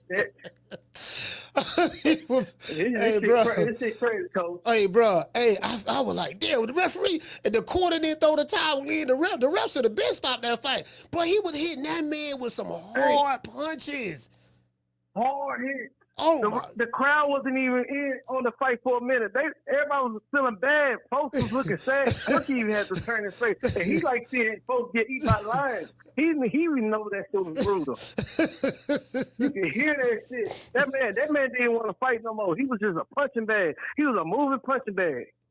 Damn. Yeah, man. Hey, Tay, man, I appreciate you, brother. But yeah, but that dude who had his chin all out gazing for Devin like that's his you know, that's a look a woman do to their man when he come home from work and she knows it's been hard, so she about to make him feel special. That's his look. She gave that man a look like he was ready to tear it down. I'm out here, Coach. All right, salute, Phil. Hey, that's everybody. Salute, Phil. Hey, look here, man. Hey, look here. Hey, look here, Deebo Dev. Hey, Deebo Dev had no retweeted. Deebo Dev had no retweeted this doggone picture right here. Deebo Dev had no retweeted. Y'all remember that song by R. Kelly? It seems like you're ready. Seems like you're ready. Seems like you're ready. Girl, are you ready to go all the way? All the way. But see like he ready. See like he ready to go all the way. See like he ready to go all the way. That was on the 12 Play album. Y'all got to go back to the 12 Play album in order to pick up. Caller, hold on. Y'all got to go back to the 12 Play album in order to pick up what I'm talking about. This dude look like, you know, seems like you're ready. Fart man, are you ready to go all the way? All the way. Y'all need to listen to R. Kelly. Go back to that 12 Play album. You'll understand what I'm talking about. Caller, what's your name when you call it from? Michi from College Park. Michi, talk to me, sis. Coach, could you please clarify what you said about the pound for pound list? Yeah, they have Devin Haney. They added him to the top 10 pound for pound list. They got him ranked number 10, and they replaced him with Canelo. Canelo has been pushed out. Okay. Okay. I'm looking here at the stats, and it says Haney landed 170 of 271 punches, which is 26%. And Norman, he landed 59 out of 399, which is 15%. If Haney landed 70 punches in the whole fight, right, that's like an average of like 6 punches per round, right? Right, something like that, yeah. Do you consider that pound for pound? I mean, if you're talking about the actual performance, I get what you're saying. But the reason why they got Devin Haney's pound for pound is because he's a 3-division world champion. You know, in his third weight division, he went directly at the champ, the guy that was the overall consensus as the number 1 guy in the welterweight division, and he beat him. When I went back and looked at the fight again, Michi, and I see what a lot of people was talking about. There was a lot of clinching, a lot of holding in the fight, and outside of the second round when Devin Haney knocked him down, it was pretty much, you know, it really wasn't a whole lot. But I think that it was clear that Devin Haney won, you know, and I think that what it was, Michi, was because, wasn't nobody expecting Devin Haney to do it. So it was a surprising performance of what he was able to do and accomplish, and that's why they put him in there. Okay, I did that. Yeah. And one more question. Didn't you say that Haney has a 3-fight deal with Turkey for $36 million? Yes, I did. I said that. Okay. So that's like like $12 million per fight? Yeah. Well, he got paid $10 million to fight Jose Ramirez. From what I've learned, he got paid $12 million to fight Brian Norman. In his next fight, he's going to get $14 million. So, but yeah, it's like $12 million to fight. Yeah, you're right. Okay. So that's like he's getting paid $1 million per round. Yeah, pretty much. And let's break it all the way down, Coach. And he's getting paid $160,000 approximately per punch. Dang, you did because the math. he only landed an estimate of 6 punches per round. So he got paid $160,000 approximately per punch.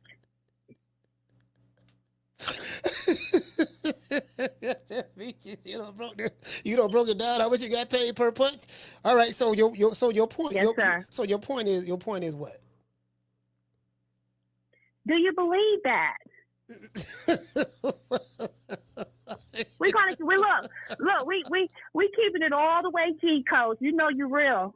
Yeah. But that's his contract though. Like he had that deal. I mean, I knew about that deal in February of this year. That's his contract. Bill Haney worked that out to where Devin he signed a 3-fight deal. So, I mean, that 3-fight deal is covered. Said. Yeah, it's a guarantee. As long as he fight, he gonna get it. It's a guarantee. Oh, that's what Mr. Haney said. Yeah, I seen the actual. I didn't read the contract, but he actually showed it to me. You know what I mean? So.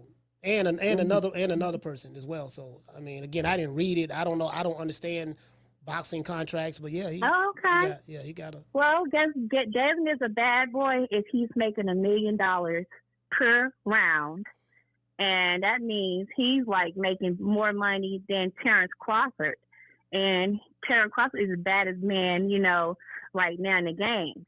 So I guess they're saying that he's making $1 million per round. So he's better than Crawford, huh?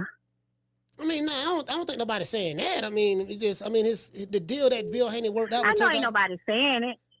I'm just saying in general speaking, because Crawford only made $10 million in the Canelo fight. No, he made more than that. That's what he told everybody. But he made way more than that. Yeah. Okay. So yeah, I was like $1 million per round. That's a lot of money. So shout out to Bill Haney and Devin Haney, sir. All right. Well, shout out to Michi. Michi, thank you so much. Carlos Paul, stand up. Bye.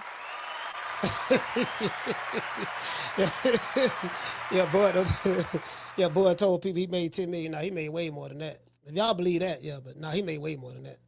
So shout out to Ramon, man. Salute to you, fam, for becoming a member. Hey, okay. Let's give a round of applause.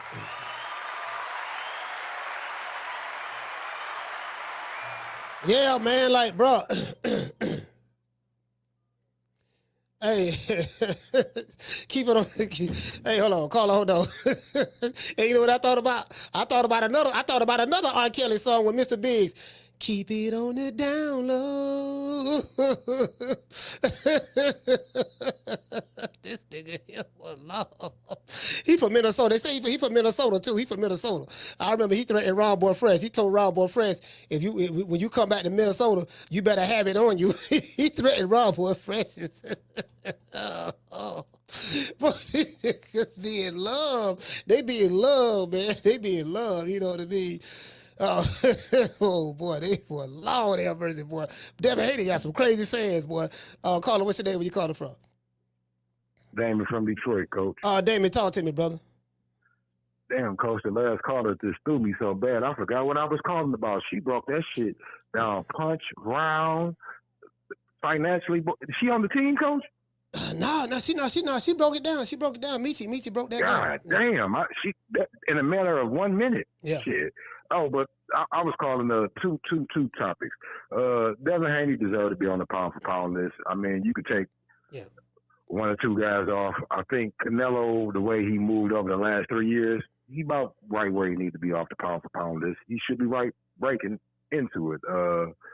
He pretty much been taking fucking tune-ups and tomato cans and pork chop willies, as you call them and shit. So I don't know how we can keep him on the pound for pound list, and he ain't pound for pound guys. Yeah. Shit.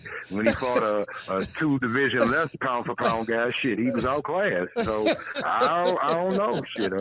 What old girl say? Keep Terrence Crawford out your name, Canelo. He levels above you. Hey, but you know what though? I see what Michi's saying, and I see what you're saying. They're like, okay, look. Yeah, he beat Brian Norman, but Brian Norman is not a pound for pound guy. So, wouldn't you have he's to? He's the champ, though, Coach. But he's the champ. He's the champ. But see, that's what I was saying. I said he was the champ, and it was an overall consensus that Brian Norman Jr. was the baddest man in the welterweight division. I don't think no one can disagree with that. So that was a dangerous fight because Brian Norman Jr. can pop. Brian Norman Jr. We're sleeping mofos now. He's sleeping mofo. We're not gonna forget about that. But it was the significance of that. He beat a dangerous fighter. He did something that, but the way she broke it down, because I had to go back and look at the fight again, and I see what a lot of people are talking about. Some people are saying that the fight was boring, and I can see exactly where they could be, where they see that at, because it was a lot of clinching in the second half. It was a lot. It was a lot. Yeah, but what Bill tell you about the last fight, Coach? What Bill tell you? He said he had 36. He had 36 minutes. He had 36 minutes to figure it out. What Bill told me. Bill said, and I seen him trying to figure it out, and he was figuring it out and figuring it out. He couldn't figure it out and shit. So shit, man, I can't even knock Bill shit. If you put the game plan together and they can't come off beating that shit in 36 minutes, and you saying his pillows, his fists and shit, like you should be able to figure out something. But after seeing Brian Norman here, shit, he ain't throwing too many pillows. He ain't throwing too many pillows, bro. But the other question I had for you: check this shit out? Did you see Greg Hackett this morning? No. Somebody told me about it. What happened? This dude said Brian Norman called him and was, oh man. I'm like, shit. You might need to set up another fight between him and Brian Norman Sr. because Brian Norman Sr. gonna want to kill him. Oh, he said what? Man, you got to go watch that, Coach. He said Brian Norman Jr. called him and asked him like what he saw, what could he do better, and where he went wrong, and talking about like should he leave his dad and all that shit. And I'm like, damn, Greg. Yeah, I don't believe it, but damn, Greg Hackett. I'm like, even if he did do that, you a damn dirtball for that conversation. But yeah, Coach, I want to be on the promotional team for the Greg Hackett Brian Norman Sr. second fight because it's gonna be a fight. All right, all right, Coach. All right, salute, Phil. Yeah, I don't believe that. Shout out to Chucky. Dropping that $2 super chat. He said if pocket watching was a person. Salute to you, fam. Hey, what you say, Chastity? Chastity, she say, Coach, you gotta hear that. Yeah, I don't believe that. Yeah, I don't believe that. Yeah, I don't believe that at all. You get what I'm saying? So, and then this is the thing. This is the thing too, right? Why would Brian Norman Jr. reach out to Greg Hackett of all people?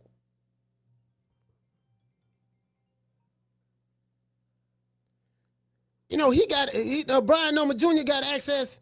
Carla, hold on. Brian Norman Jr. got access to A lot of people. He got access to doggone Coach Kenny, Coach Bernard Hackett, Terrence Crawford. He got access to a lot of people. Why would he reach out to Greg Hackett? Of all people. You know what I'm saying? So, I'm just saying, if that's what Greg is saying, I have no proof that Greg is telling the truth or lying. I mean, I reach out to him and matter of fact, I reach out to him and ask him now. I reach out to him and ask him, but I don't believe that. I don't believe that. I don't believe that. Matter of fact, I'm gonna send him a text and ask him right now. Caller, what's your name? You calling from? My name is Nine Lives, man. I'm from Texas, bro. 9 Lives from Texas. Talk to me. Coach, I want you to check something out, man. Everybody had missed this. But when Deebo Dev had knocked Norman down in the second round, then he posed over him. Then the ref had pushed Deebo back and turned around, and the ref was lost. And I think that was so funny, man. You got to check that out, man. Bring that up, put that out on the screen, let everybody see that. That was some funny shit, man. So I know you love to laugh. And I'm landing my plane right there, and you're the funniest fucking man in the fucking world, bro. Hey, 9 Lives. Hey, repeat that, brother. You said after he knocked him down, the referee looked lost? Yeah, the ref was lost when he pushed Deebo out the way and trying to give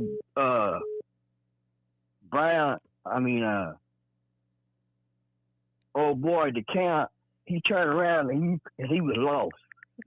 You gotta look at it, man. Okay. I know you like to laugh, bro. That was so fucking funny. All right. Hey, man, listen, man. 9 Lives, Texas, man. Stand up, brother. Thank you so much for calling, sir. I appreciate you. I'll check it out. Appreciate you, man. Yeah, I'm going to check it out. Yeah, because I looked at it. I mean, I looked at the fight again. I finally got a chance to look at it and see. I was like, you get what I'm saying? I finally got a chance to look at it and see. Hold on, I'm texting them right now. Hold on. I'll call her. Hold on. Hold on, I'm texting them right now. Let me see.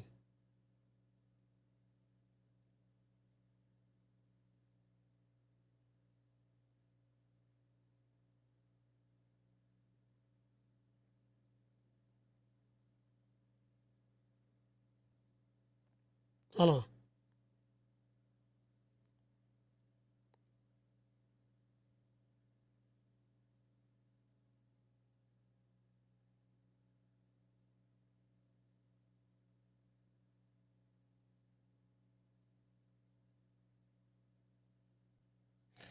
I'll text him and see what he say. I'll take him and see what he say. I'll call him. I'm texting him right now. Call him. What's your name? You calling from? Jamie from New York. Jamie, talk to me. Yes, sir. Hey, Coach. I'm of the opinion they did the right thing with Canelo, man. I truly feel that way. Why? In the last 3 years or so, man, he's not fighting the top guys. He's ducking David Benavidez. Fighting a bunch of winning easy fights. Guys he can beat. And yeah, man. And he took 2 L's also. That should count for something. And and Devin, man, I'm glad they put him in there. I feel he belongs in there.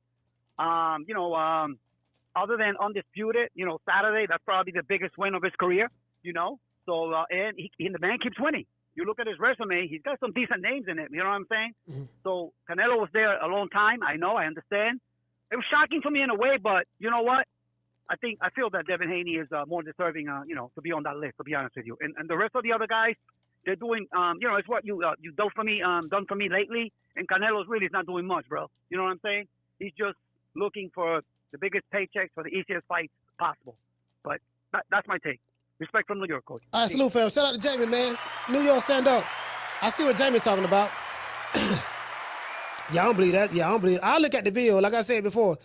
Yeah, I'll look at the video, but I don't believe that shit at all. Anybody believe that? Like, you get what I'm saying? That shit don't even make no sense. You know what I mean? Like, again, like I don't believe that at all. Not at all. Of all the people to reach out to, why would he reach out to Greg Hackett? Yeah, I don't believe that. Caller, what's your name? Where you calling from? Hey, what's happening, Coach? It's Freddie Chapman from East Oakland. Oh, Freddie, talk to me. Yes, sir. Hey, check it out. You know how Brian was. I was just thinking about Brian Norman Jr. fans, right? Mm. You feel me? You know how he like sound like not fuck with him no more after that loss. You know, you remember that song? It goes like this: I'm on your side when times get rough and you need some understanding. No, but I'm saying, right? He should have fans like that. You feel me? That's all I gotta say, Coach. You have a good day, man. All right, man. This nigga singing. This nigga singing.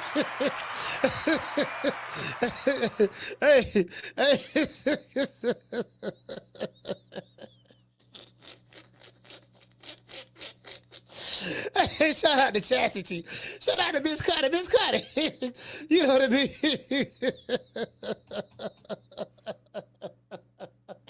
Hey, shout out to Miss Black Panther. Miss Black Panther. I'm just saying. Hey, I'm just saying. All I'm saying, that's all I'm saying, fam. This why I don't believe that shit. I don't believe that. Hold on. I don't believe that shit Greg Hackett. Hold on, let's see if we pull that up. I don't believe that shit Greg Hackett talking about. That nigga gotta be trolling. Greg Hackett trolling. Okay, he gotta be, Greg Hackett gotta be trolling. Okay, let me get this straight. Brian Norman Jr. got a Rolodex of a whole bunch of people he can call. Let's see, Terrence Crawford, check. Let's see.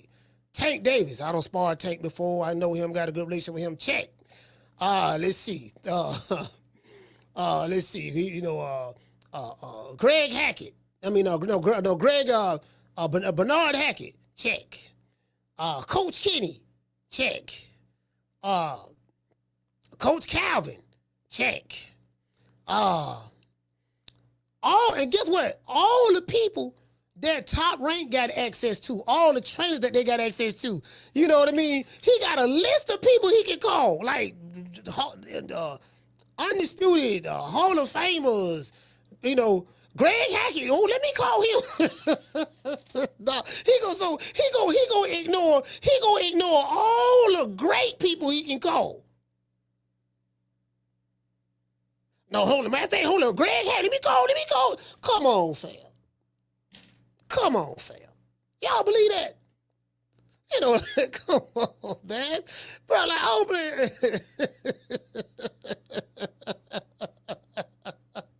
Bro, that's just like, I want to learn. Okay, I'm a Kung Fu expert, right? I was the champion in Kung Fu. I get the brakes beat off of me. Not the brakes beat off of me. Cause I'm not the brakes, but I lose. I lose my fight, right? And these are the numbers I got. I got Bruce Lee, check. Show Nuff, check. Bruce Leroy, check. Chuck Norris, check. Billy Blanks, check. Van Damme, check. Steven Seagal, check. I got all these killers I can call. Greg Hackett. So, man, let me call him. Come on, fam. Come on. And again, this ain't no shade to Greg Hackett. I like Greg Hackett. Greg Hackett funny. I mean, the nigga funny. He from Philly, he funny. Them niggas from Philly funny. He funny, but I'm like, nah, that man got to be trolling, bro. That man got to be trolling. Come on, fam. That's all I'm saying. That's all I'm saying, man. Like, some shit you just gotta use the cop. Some shit you just gotta, some shit just don't sound right. That's all I'm saying. You get what I'm saying? So that's all. Yeah, man. Hey, what you say? He say Brony reached out to me the other day for basketball advice because his dad can only teach him so much. Yeah, all right. Hey, shout out to Chastity. She said Greg funny as hell. Yeah, Greg is funny. I said he probably was trolling. He got to be trolling. Hey, he said call Dragonfly Jones. Silence.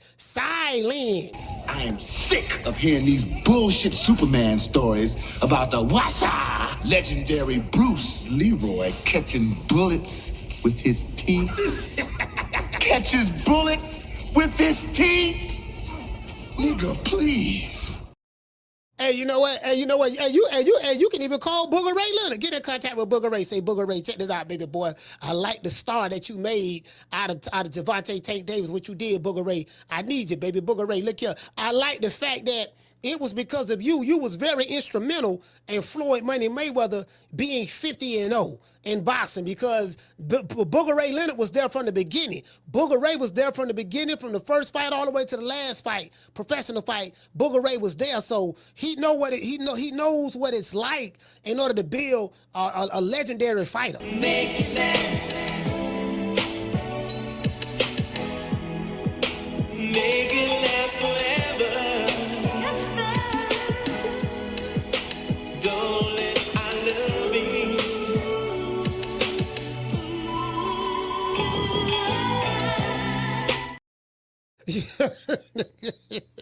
Always need a good quarterback. You know, I got access to Bruce Lee, but I'm gonna call Bruce Leroy. Let's see who I'm gonna call. I got my ass whooped last fight. I lost last fight. Who I'm gonna call? Let's see. Bruce Lee or Bruce Leroy? Yeah, Bruce Lee overrated. Let me call Bruce Leroy. I don't even play, nigga. What kind of bring your ass over here, nigga? This what I'm gonna do to you. Oh Lord, him. Oh, I just kicked Wakanda in the face. Oh, hit him in the stomach. Oh Lord, kick him, slap him, kick him, kick him, kick him. Kick him again. Oh Lord, I'm beating Wakanda ass. What you gonna do, Wakanda? You want some more? Oh Lord, hammers go up on him. Bam, catch him in the neck. Ah, Lord, Wakanda is dead. Yeah, let me call Bruce Leroy. I heard Bruce Leroy. Yeah, I heard that nigga there. Yeah, you know what I mean. Let me call Bruce Leroy. Who's badder than the Shogun? Bruce Leroy, that's who. Bruce Leroy. Bruce Leroy.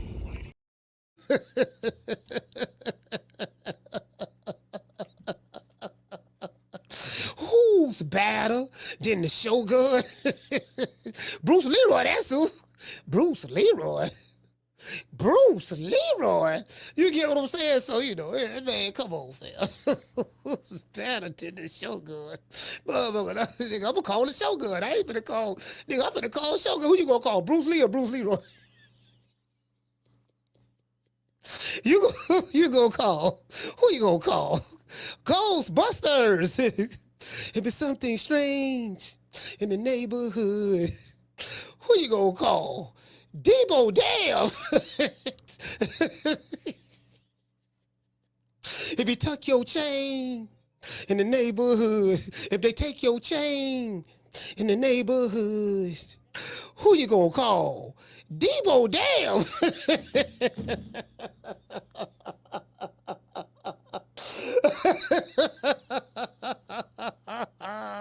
Hey, Carter, what's your name? Where you calling from? Hey, what's up, Coach? It's Coach Eddie from AGL. Hey, Coach Eddie, talk to me. What's going on, brother? Hey, I seen Devin Haney still trying to be like Floyd, man. Trying to tell the daddy that he loved him. He got that from Floyd, because Floyd told his dad that he loved him in the corner.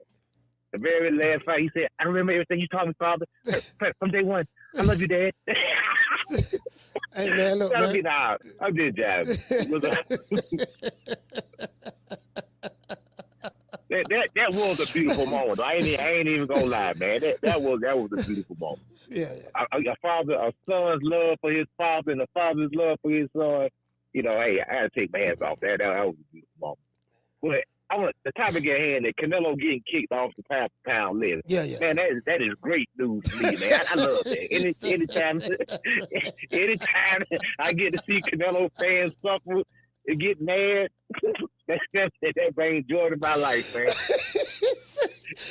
He got replaced by Deebo Dev. We don't need no Canelo, no duck. We got Deebo Dev now. Matter of fact, Deebo Dev can beat Canelo. Canelo can't do nothing with Deebo Dev. Deebo Dev style on Canelo, man. He got replaced by Deebo Dev. Oh, I ain't even look at it that way. He got replaced by Deebo Dev. Yeah, that's right. And another slick black fighter. Another slick black fighter in Deebo Dev. That is a slick black fighter now. Yeah, he's a slick black. He's a slick black fighter. That's a slick black fighter. Yeah, he is. Hey, you know what? Like I say, he made Brian miss a lot of shots. Hey, check this out. I did go back and look at that fight. That fight was a lot closer. That fight was a lot closer than I initially thought it was. Like Michi said, Dev landed 70 punches and Brian Norman landed 59 punches. He threw more than Dev. There was a lot of missing in that fight from both guys. But I think Devin probably landed the cleaner shots. I think that's what it was. He landed the cleaner, more precise shots from what I saw in the fight. And so that's what it was. But hey, hold on, Coach Taylor, but check this out though, right? So Deebo, so they got him at rank number 10. Canelo is not in the top 10 anymore. So, like, what do you think? Do you think that's right, or I know you're saying that you agree with it, but why is that? Oh, yeah. Well, I agree with him because, first of all, Canelo got a whole track record. He been ducking smoke. You know what I'm saying? He don't want to fight nobody. He been, doing a lot of fugazi and stuff. Man, he's ducking. And see, Deebo Dev is showing that he will take on the tough challenges, unlike Canelo ducked Alvarez. Deebo Dev, he could have ducked Brian Norman. He could have said he ain't fought nobody. He don't bring nothing to the table. He could use all them Canelo talking points. The Deebo Dev stepped up to the plate, and he fought a knockout artist.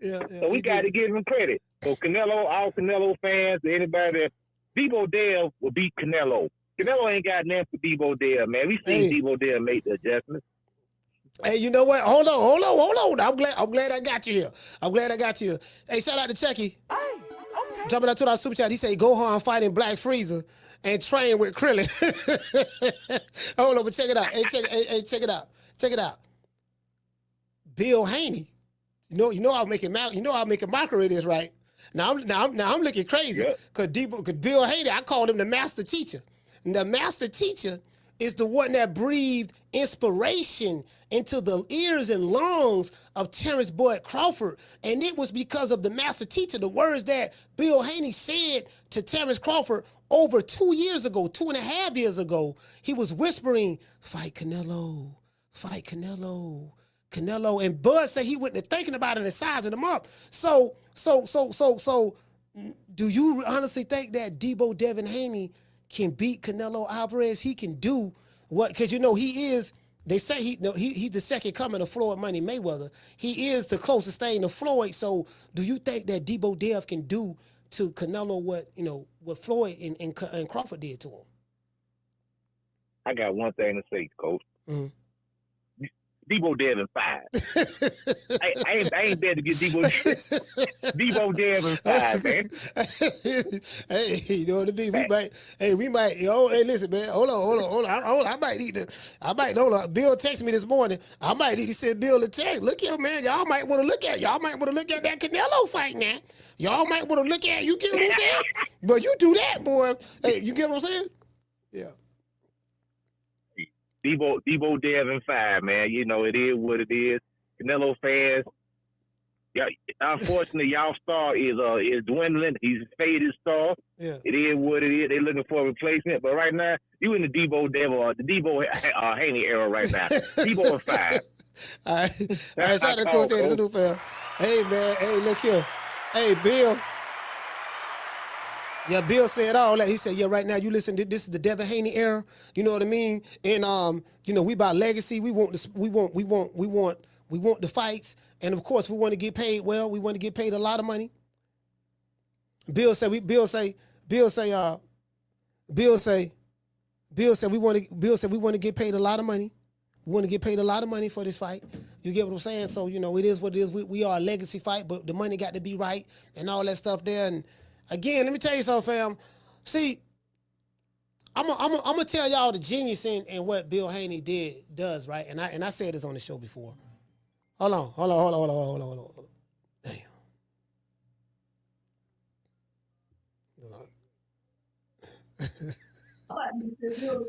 Caller, what's your name? Where you calling from? This is DC Gray. Hey, Gray, you gotta turn the TV down. I hear all the feedback. Oh, you hear all the feedback? Yeah, you gotta turn the TV down. What now? No, you gotta turn the TV. You gotta turn the volume down. One more now. I can still hear. You still hear now? Nah, good. I don't hear it no more. Go ahead. Yeah, man, shit. I ain't want to say nothing. I just said about that damn fight. How it upset me so damn bad. You know? Hey man, Deebo Dev. Hey man, hey look here, man. I was clouding him, but Deebo Dev surprised me, man. He did his thing, man. Deebo, you know, he got some punching power now. He big now. You get what I'm saying? So you know, it is what it is, man. What you think about that? What you think about that, Gray? Well, I don't know if he got no punching power or not because I mean, shit, he might have a bad motherfucking joke. Who the fuck knows yet? We got to see him on that. You know, when Deebo what y'all call him? Deebo Dev? Deebo Dev, yeah, Deebo. Well, Deebo Dev. Okay, when Deebo Dev get up there with them, all them big shots that, you know, he claimed that he want to fight, we'll see it. You know what I mean? Yes, sir. About how much punching power he got. I mean, right, wrong is wrong. Right. You know, but that dude needs some help, man. He you know, I had him figure out all wrong, all the way around the goddamn board. I'm like, God damn. You know, this don't make no motherfucking sense, man.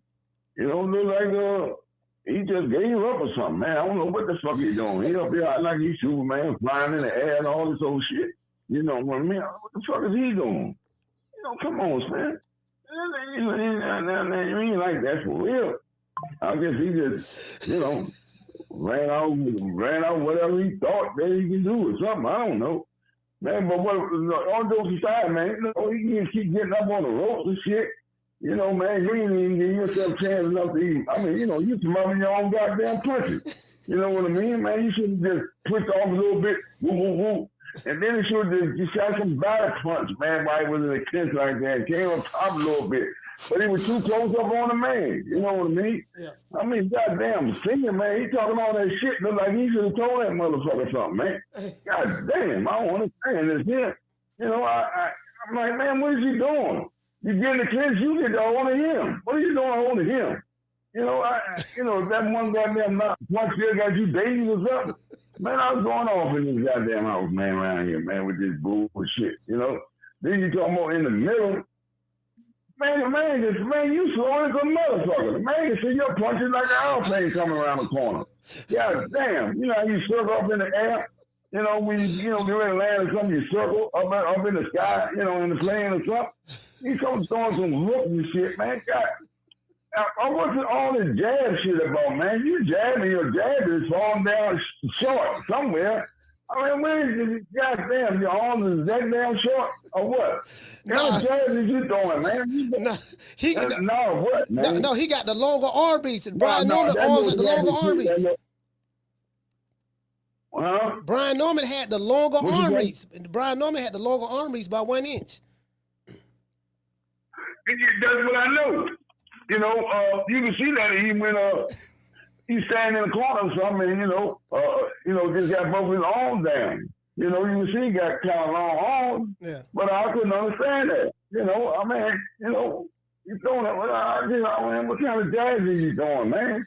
You know, I don't know what the fuck was going on. We scared to jab him or what? I mean, you know, jab is to set up to all punches. You know what I mean? What the hell is going on? You know, I mean, come on, man. I mean, if you're scared of that, I mean, you know, you afraid of that one little punch. That little one punch supposed to wake your ass up in the first and second round. That's what I thought. You know, when you get hit to the floor, that's supposed to say, okay, time to go to work, man, bro. You know, I'm woke, man. You know, that's what I thought how it's supposed to go. You know, I don't know. You know, I mean, I got stole a whole lot of motherfucking time. But I think I done get, you know, on that school ground shit, man. I think I came out, you know, when we pretty good. You know, but anyway, I just thought that, I mean, I just figured that, okay, he can come back. You know, he gonna do his thing. Man, Brian, I don't know what he's doing. He just keep on trying to land that hook, man. Man, Slim over there talking about, Father over there talking about, okay, now, you know, this is what you work for, go in there and finish his job. You know, finish his job, man. Tell this man what to do or something, man. Fuck finish his job.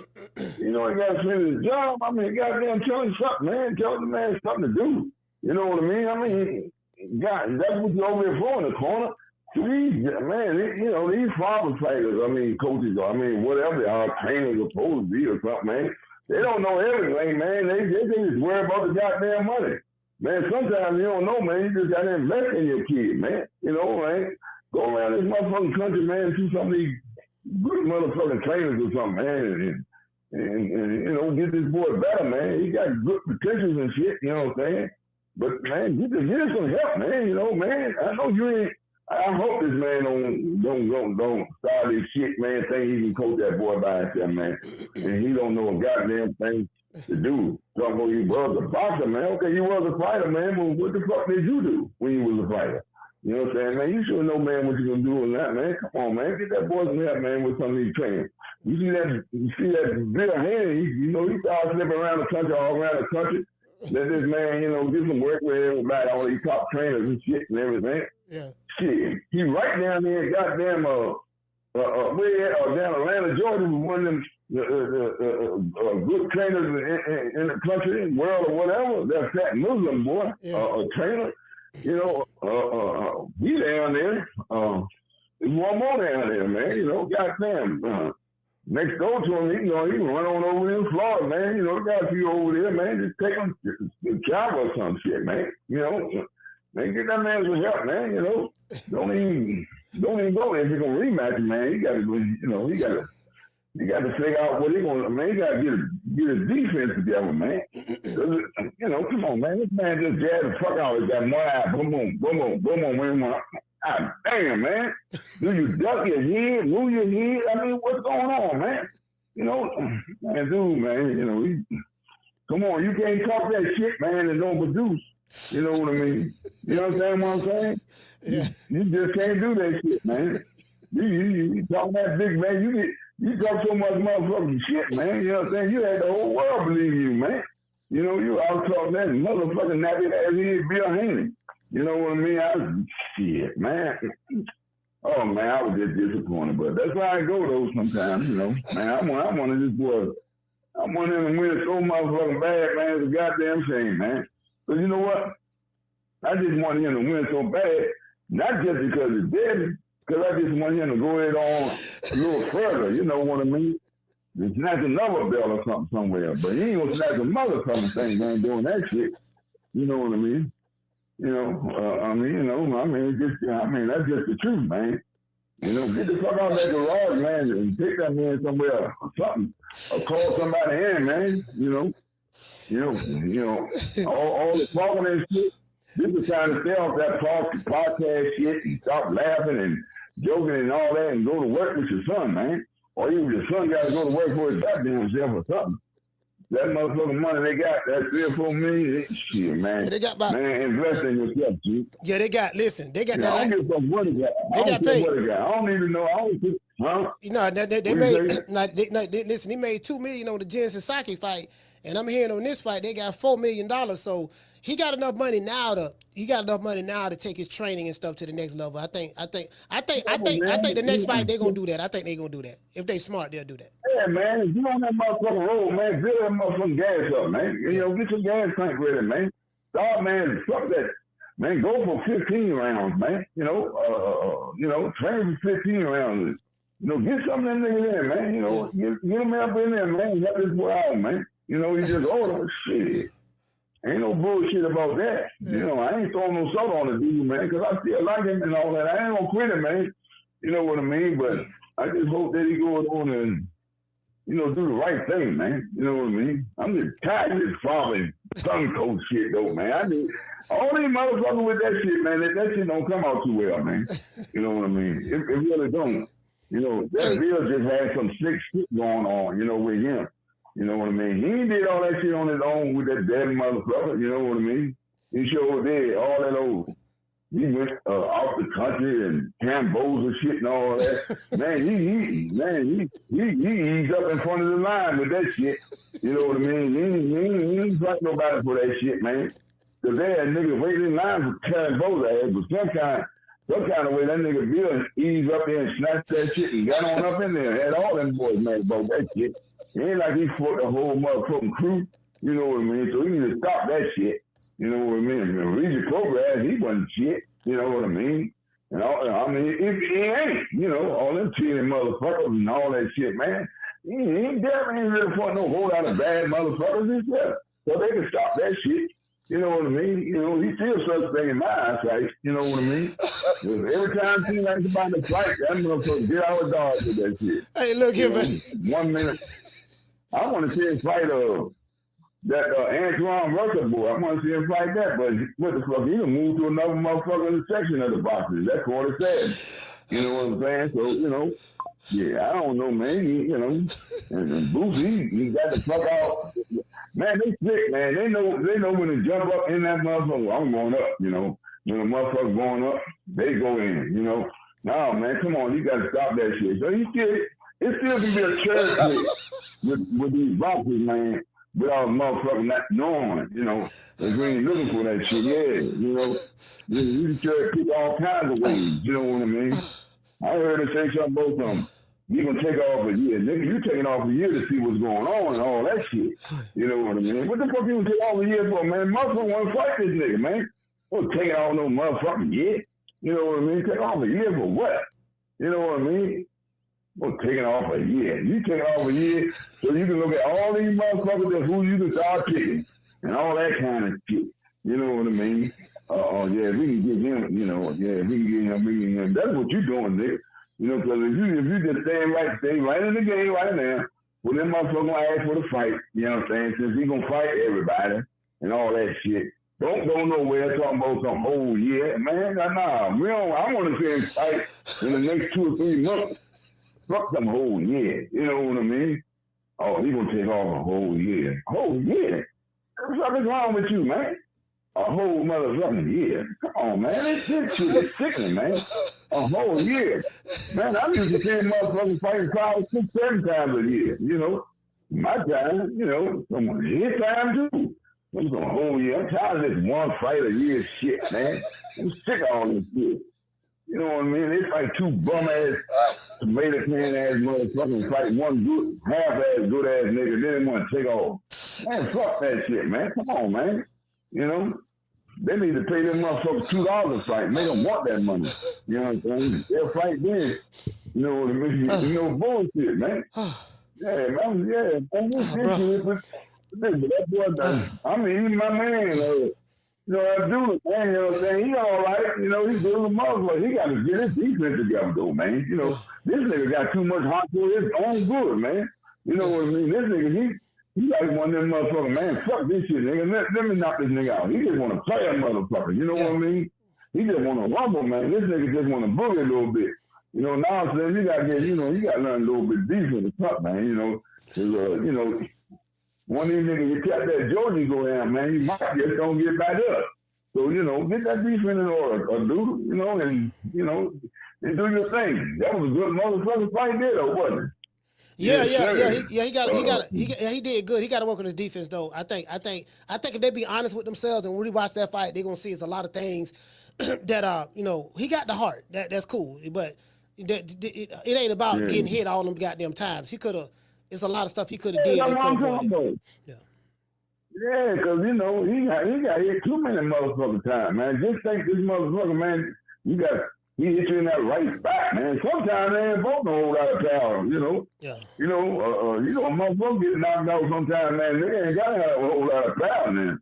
You know what I mean? You got that chin, you know, all that, you know, and all that heart shit.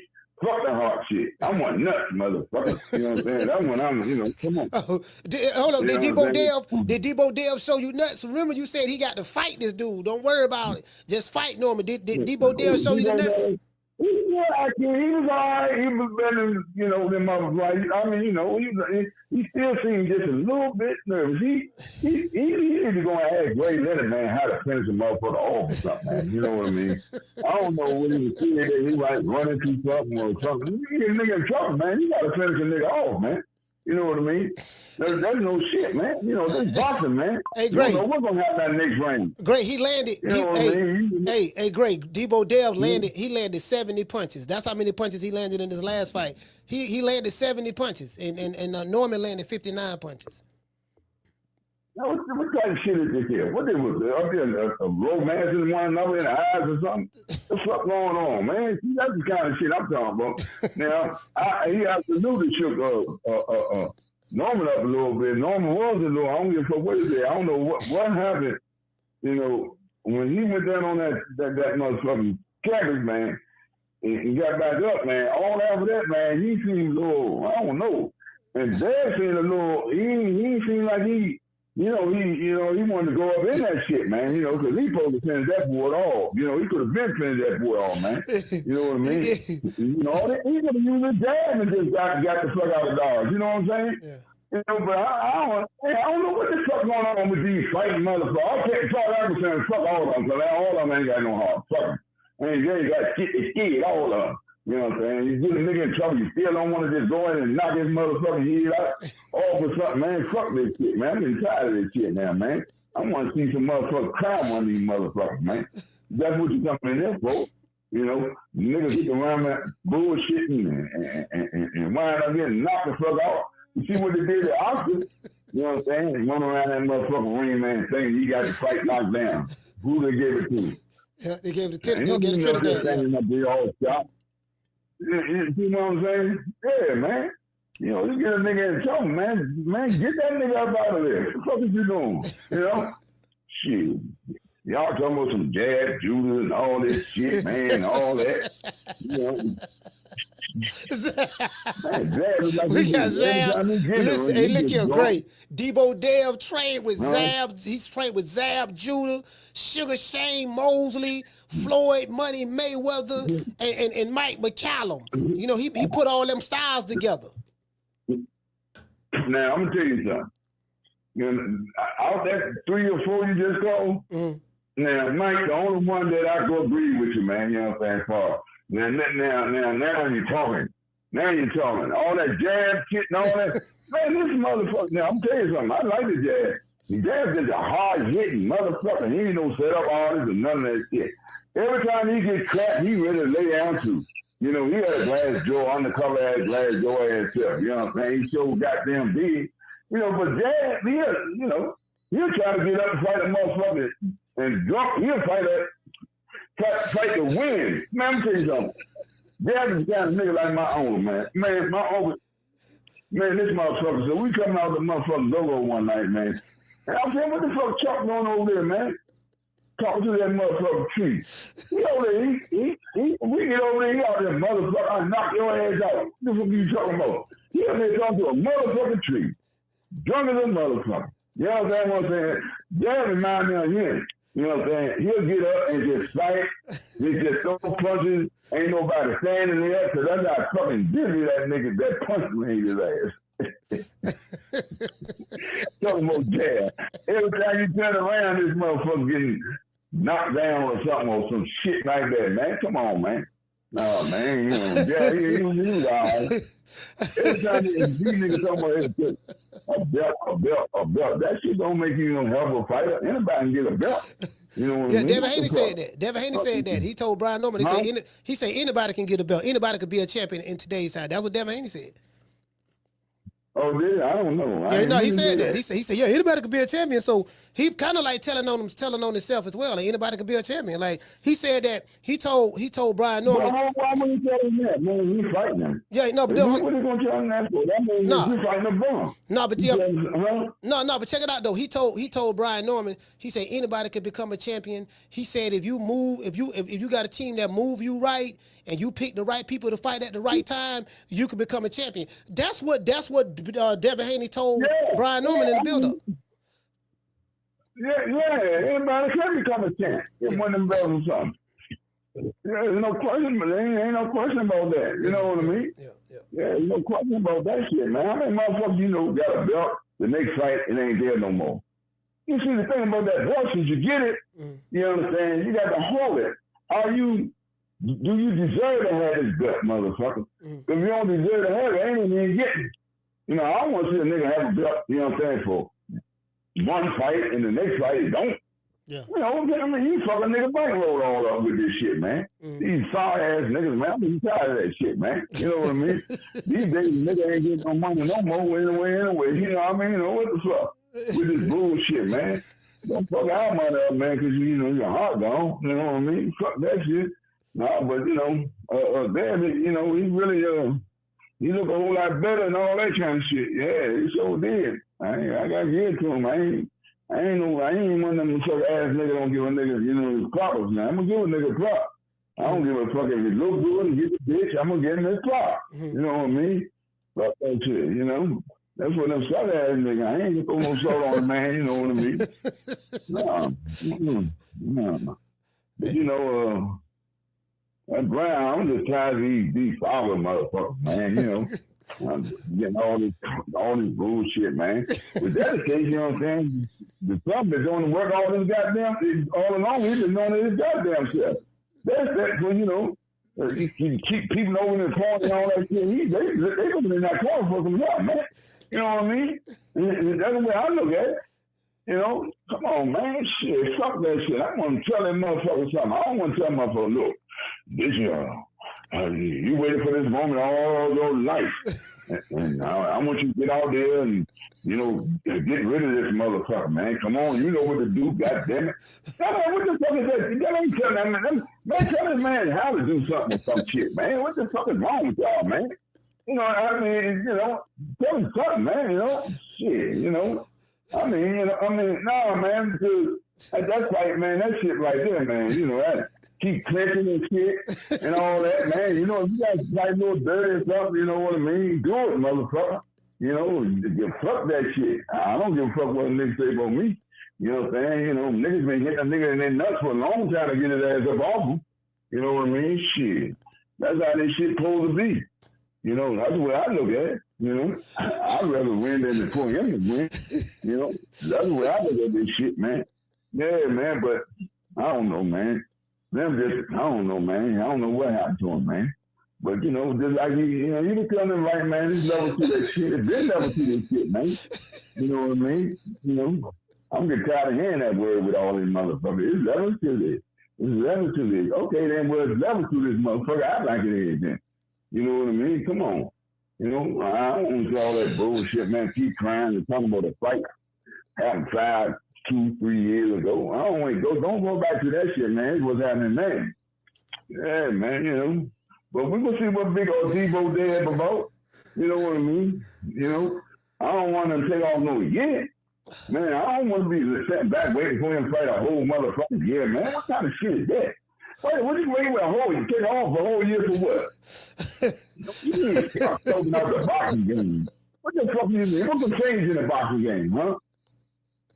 Ain't nothing gonna change in the boxing game but some new motherfuckers. Faces gonna step up a little bit. You know what I mean? Shit. The ones they want to step up. You know, there's a whole lot of bullshit going on in this boxing game right now, man. Y'all don't believe that shit, but I do. Man, if a motherfucker cheat in this shit, man, anybody, if they can cheat into something, man, and get away with it, they will. You can bet that. If they can get away with it, they will. You believe that, man. And don't think that ain't true, man. If a mother get away with something, they will. I don't give a fuck if they're shooting that shit, whatever, make them strong or whatever it is, PED, or putting concrete in their glove, whatever. Man, if a nigga know they can get away with it, they will. You know, and when the Jordan niggas, just put it that way, you better bet that. But, you know, I don't want to see it like that. You know what I mean? No, I don't want to see it like that. I want to see the shit from the muscle, man. You know what I mean? But that's how it is, man, you know. I know I want motherfuckers think I don't want to see that shit no more. You know? if it's going to be another, like, you know, if that can be another replay like that, I don't want to see that shit no more. If that man ain't going to be some motherfucker getting some help and all that, trying to get better, you know, rematch with Dev or some shit, you know, fuck it, then I don't want to see, you know. But if they say, yeah, old Norman, he can hit, you know, he run around this country, man, getting help from everybody, man. Yeah. You know what I mean? Yeah, okay then. That's what you do. You know, and that's what it's about, getting help. You know what I mean? To get better. You know what I mean? Ain't no shame in that. You know? Yeah, no shame in that. Hey, great, man. Ain't no shame in that, is it, man? Yes, you sir. know, you need some help, you need help. Don't you think, man, that this boy needs some help, man? You don't think so? You don't think you need to clean up some shit, man? Yeah, I think they gonna get the help. I think they gonna do the right thing. I think they know what they need to do. They gonna do an honest assessment. No, I asked you, did you think you need some help? Yeah, I do. Do you think you need some help? Yeah, huh? yeah, absolutely. Yeah, but tell that motherfucker name. Yeah, tell me need a help, man. Y'all seem like y'all pretty cool. What's up, man? You know, talking about some motherfucker. It ain't gonna be no motherfucking money if this nigga don't know how to fight. Don't know how to do nothing. So, you know, all they talking about, they you know, they don't want to do that because they want all the money themselves. Okay, man, look, man. You can't make no motherfucking money without no money. You know what I'm saying? Money, man. I ain't talking about no bullshit. I'm talking money. You know, you got to invest in these kids, man. You know what I mean? And that's all to it. Man, put some money out there, man. Call some niggas in, man. You know? Shit, he a street nigga. He should know somebody. Or something, man. Somebody needs to tell this nigga something. Listen, somebody, you know. Or these motherfuckers got their own motherfucking mind. They'll say, look, Dad, I got to roll, man. You know what I mean? I'm sorry, man. You know, I love you and all that shit, man. But, you know, man, you can't take me no further. You know what I mean? You don't know nothing else, man. Teach me, man. I got to go and, you know, man, this shit on my own, you know. Yeah, but his daddy, but he became a champion. He became a champion on his daddy. Huh? He became a champion on his daddy. Well, no, he became a champion because he did it. You know, he did it. What did his daddy do? Because I don't see what his daddy did, you know what I'm saying, to make him champion, because his daddy couldn't tell him nothing to man to defend himself when he became a champion. Obviously, dad ain't know nothing to tell this man nothing. So, you know, where all that shit come from? You know? You understand what I'm saying? Huh? Yeah, I get what you're saying. You don't understand what I'm saying? I'm saying that, look, this father, to this point, he got to all the way up to this point, man. A belt, and then he's fighting again, his biggest fight, and you don't want to tell this man to do? Come on, man. I ain't hear nothing man said over there to tell this man what to do, man. Did you? Please tell me. What you heard that he told him what to do? I didn't listen to the instructions. I had the volume turned down. Man, come on, man. When a motherfucker get on in trouble, and it's your favorite fight, you was betting with him, you said. You know what I mean? When a motherfucker in trouble, when they go back to that corner, you want to hear what these motherfuckers tell this motherfucker to do, huh? No, I didn't bet no money. I ain't bet no money. No, I ain't say bet no. I say you wanted him to win, right? Yeah. I picked him to win. I picked him to beat Devin Haney. Yeah, I picked Brian Norman to beat Devin. Yeah. Okay.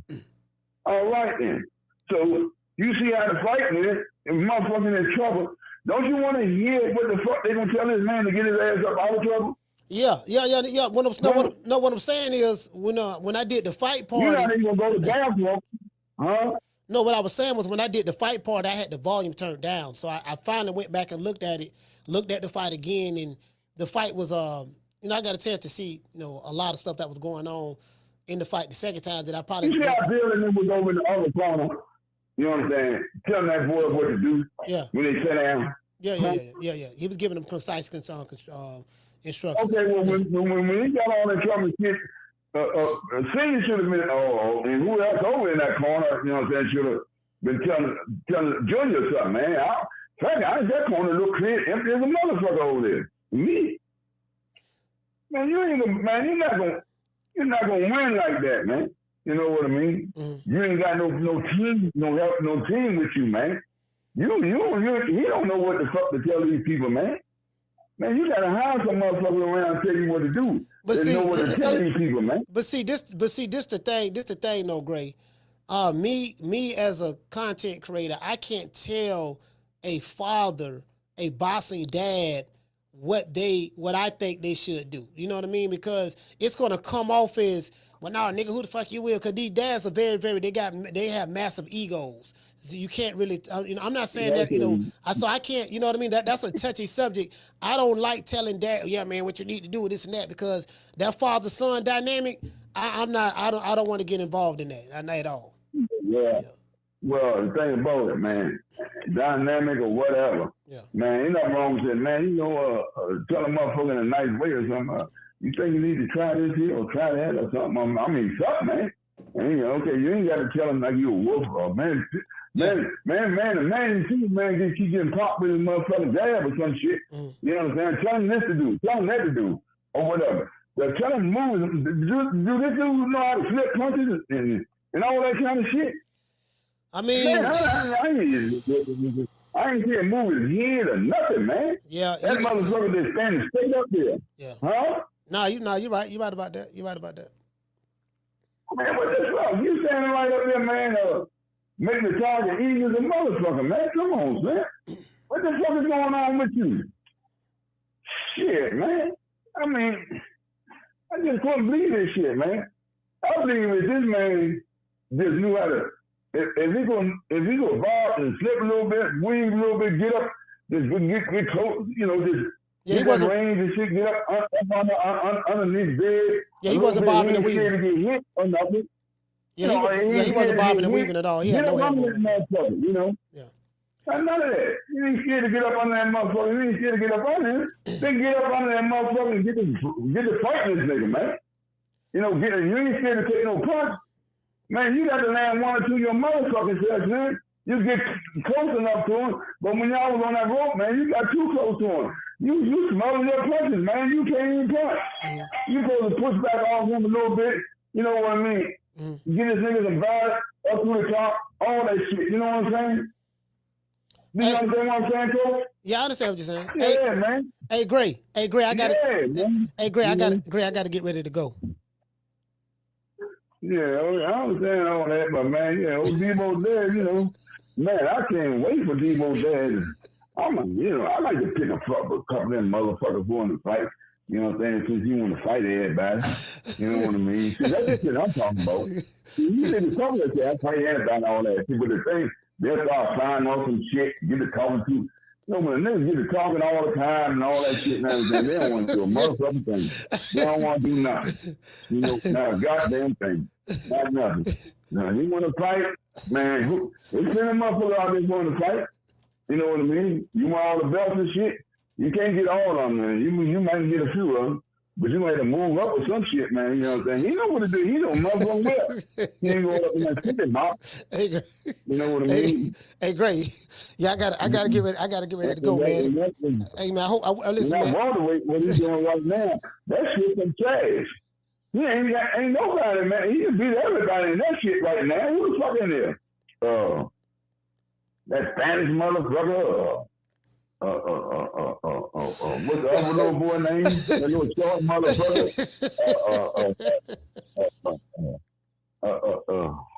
That nigga Tank beat. Talk about Barrio. Yeah. You know, and that little short motherfucker.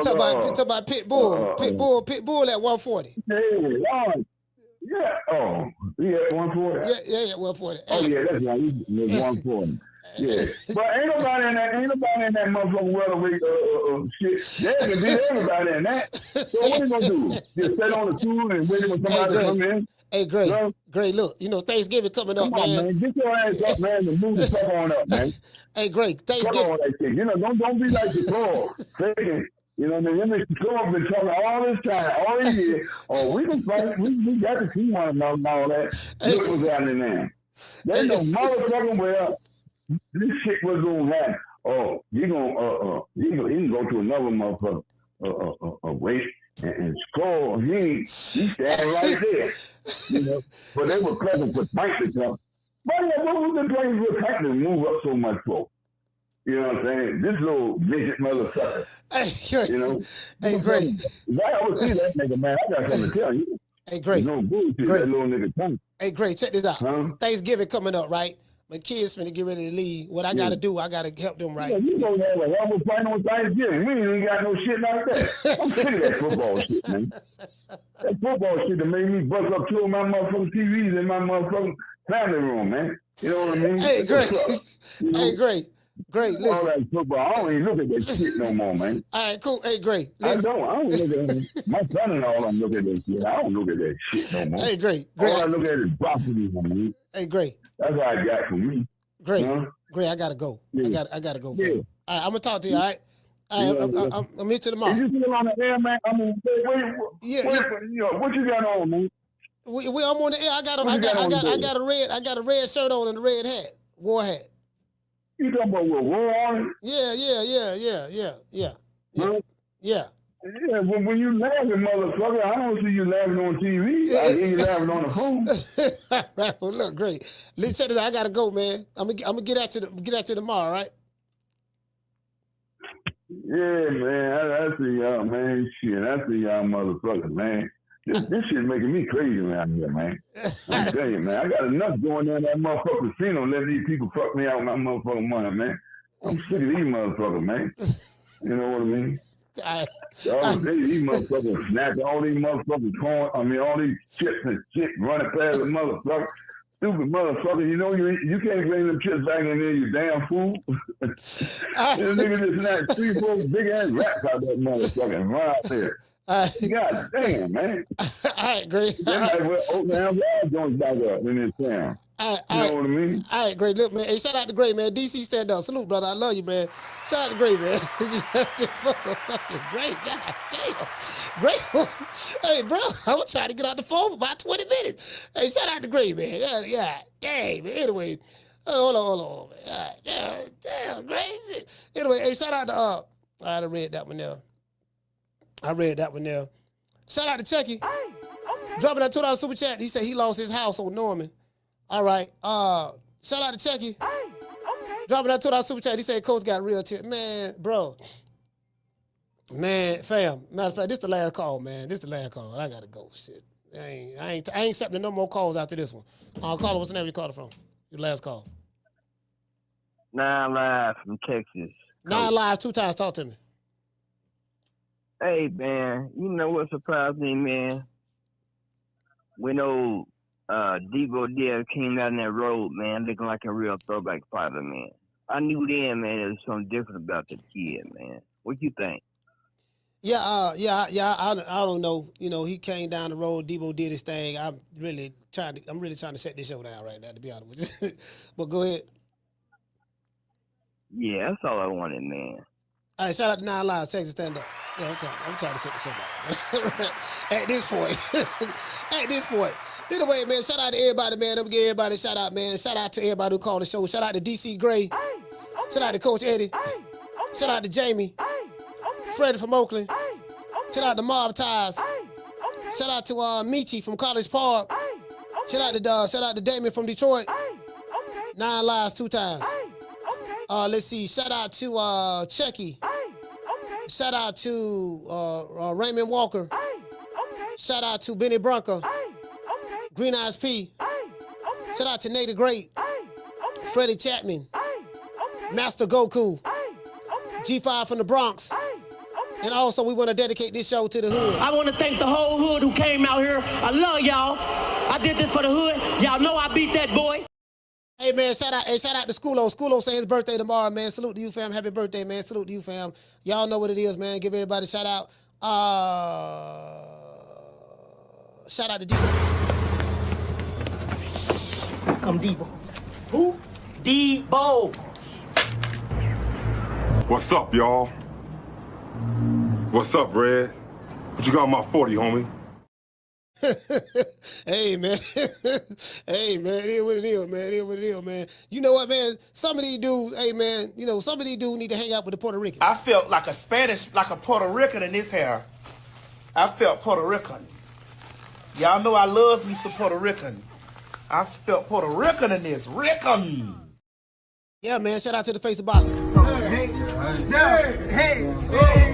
Yeah. Oh, that look good. How much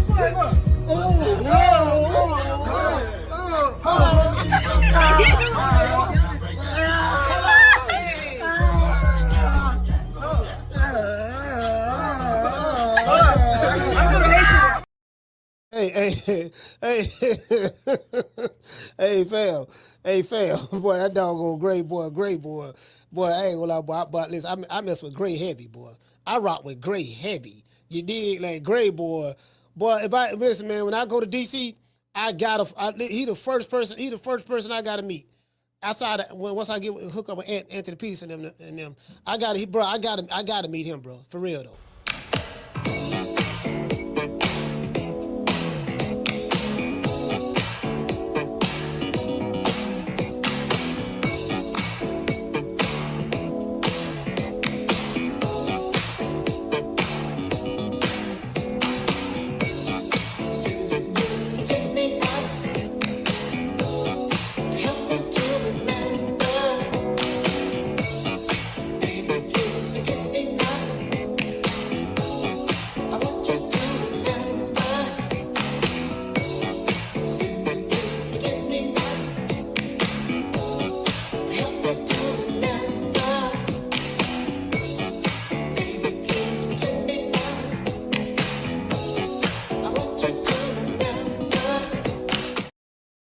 Hey, man, shout out to Summer in November.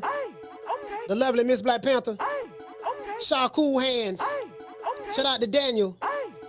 Ace Guapo. Shout out to Miss Connie. Nate the Great. Shout out to Stephanie. Stephanie, what's going on, sis? Shout out to, who else we got? Shout out to Schoolo. What's going on? Happy birthday to you, brother. Shout out to Dr. Paul. Braska Raj. Shout out to Cooking with Sir Senior. We got Schoolo. We got G5 from the Bronx. Who else we have, man? Shout out to Chris Legg. Salute. Yeah, man. Yeah, you know what I mean? We going live tomorrow. I'll be here tomorrow. We're going to go live tomorrow. Thursday we won't be live because I'll be in Miami. You know what I mean? So, but we going live tomorrow from here. Then as soon as the live show over with, I'm driving down to Miami. Shout out to Daniel. G5 from the Bronx. Shout out to Collins. Kendall Price. Shout out to Carl. CJ from the 504. Markevion, I was salute, brother. Shout out to Markevion. Hey, shout out to Shar. The Natural. Miss Black Panther. Shout out to Chastity. Who else we have? We got Miss Connie Chastity. We got the Goddess. We got Tila. We have Brandy Sweet Like Candy. We got that 90s chick. Shout out to that 90s chick. Shout out to Corey from Miami. Hey, he said you got to do a show with Gray by himself. Yeah, listen, man, listen. I just got to do a show and just be quiet, right? You know, I ain't gonna say nothing, man. Just do a show, just let them talk, just be quiet, man. Just let them talk the entire show, cause I can't do that with Gray, boy. I can't do that with Gray, boy. I can talk now. I ain't gonna lie, I can talk, but I can't do that with Gray. Nothing. All right, listen, man. It ain't even close, bro. It's three dudes. I cannot out talk. I can't do nothing with. Brian Norman Sr., Bill Haney, and Gray from DC. It's them three dudes right there. Boy, I can't do nothing with it. They got it. I can't do nothing with them. I swear to God, I can't do nothing with them. But they got it. When they talk, I be quiet. And y'all know how big my mouth is. When they talk, I be quiet. I can't do nothing with them. No, those are the facts. Yeah, listen, man. Yeah, you got it, dog. Just let them have it. I can't win that battle. Facts. I catch you guys with the next one. You know my motto. Don't meet me there, beat me there. Peace. It is what it is, man. Salute. Man, I'm out of here, bro. Let's go. Man, I'm out of here, bro. Let's go.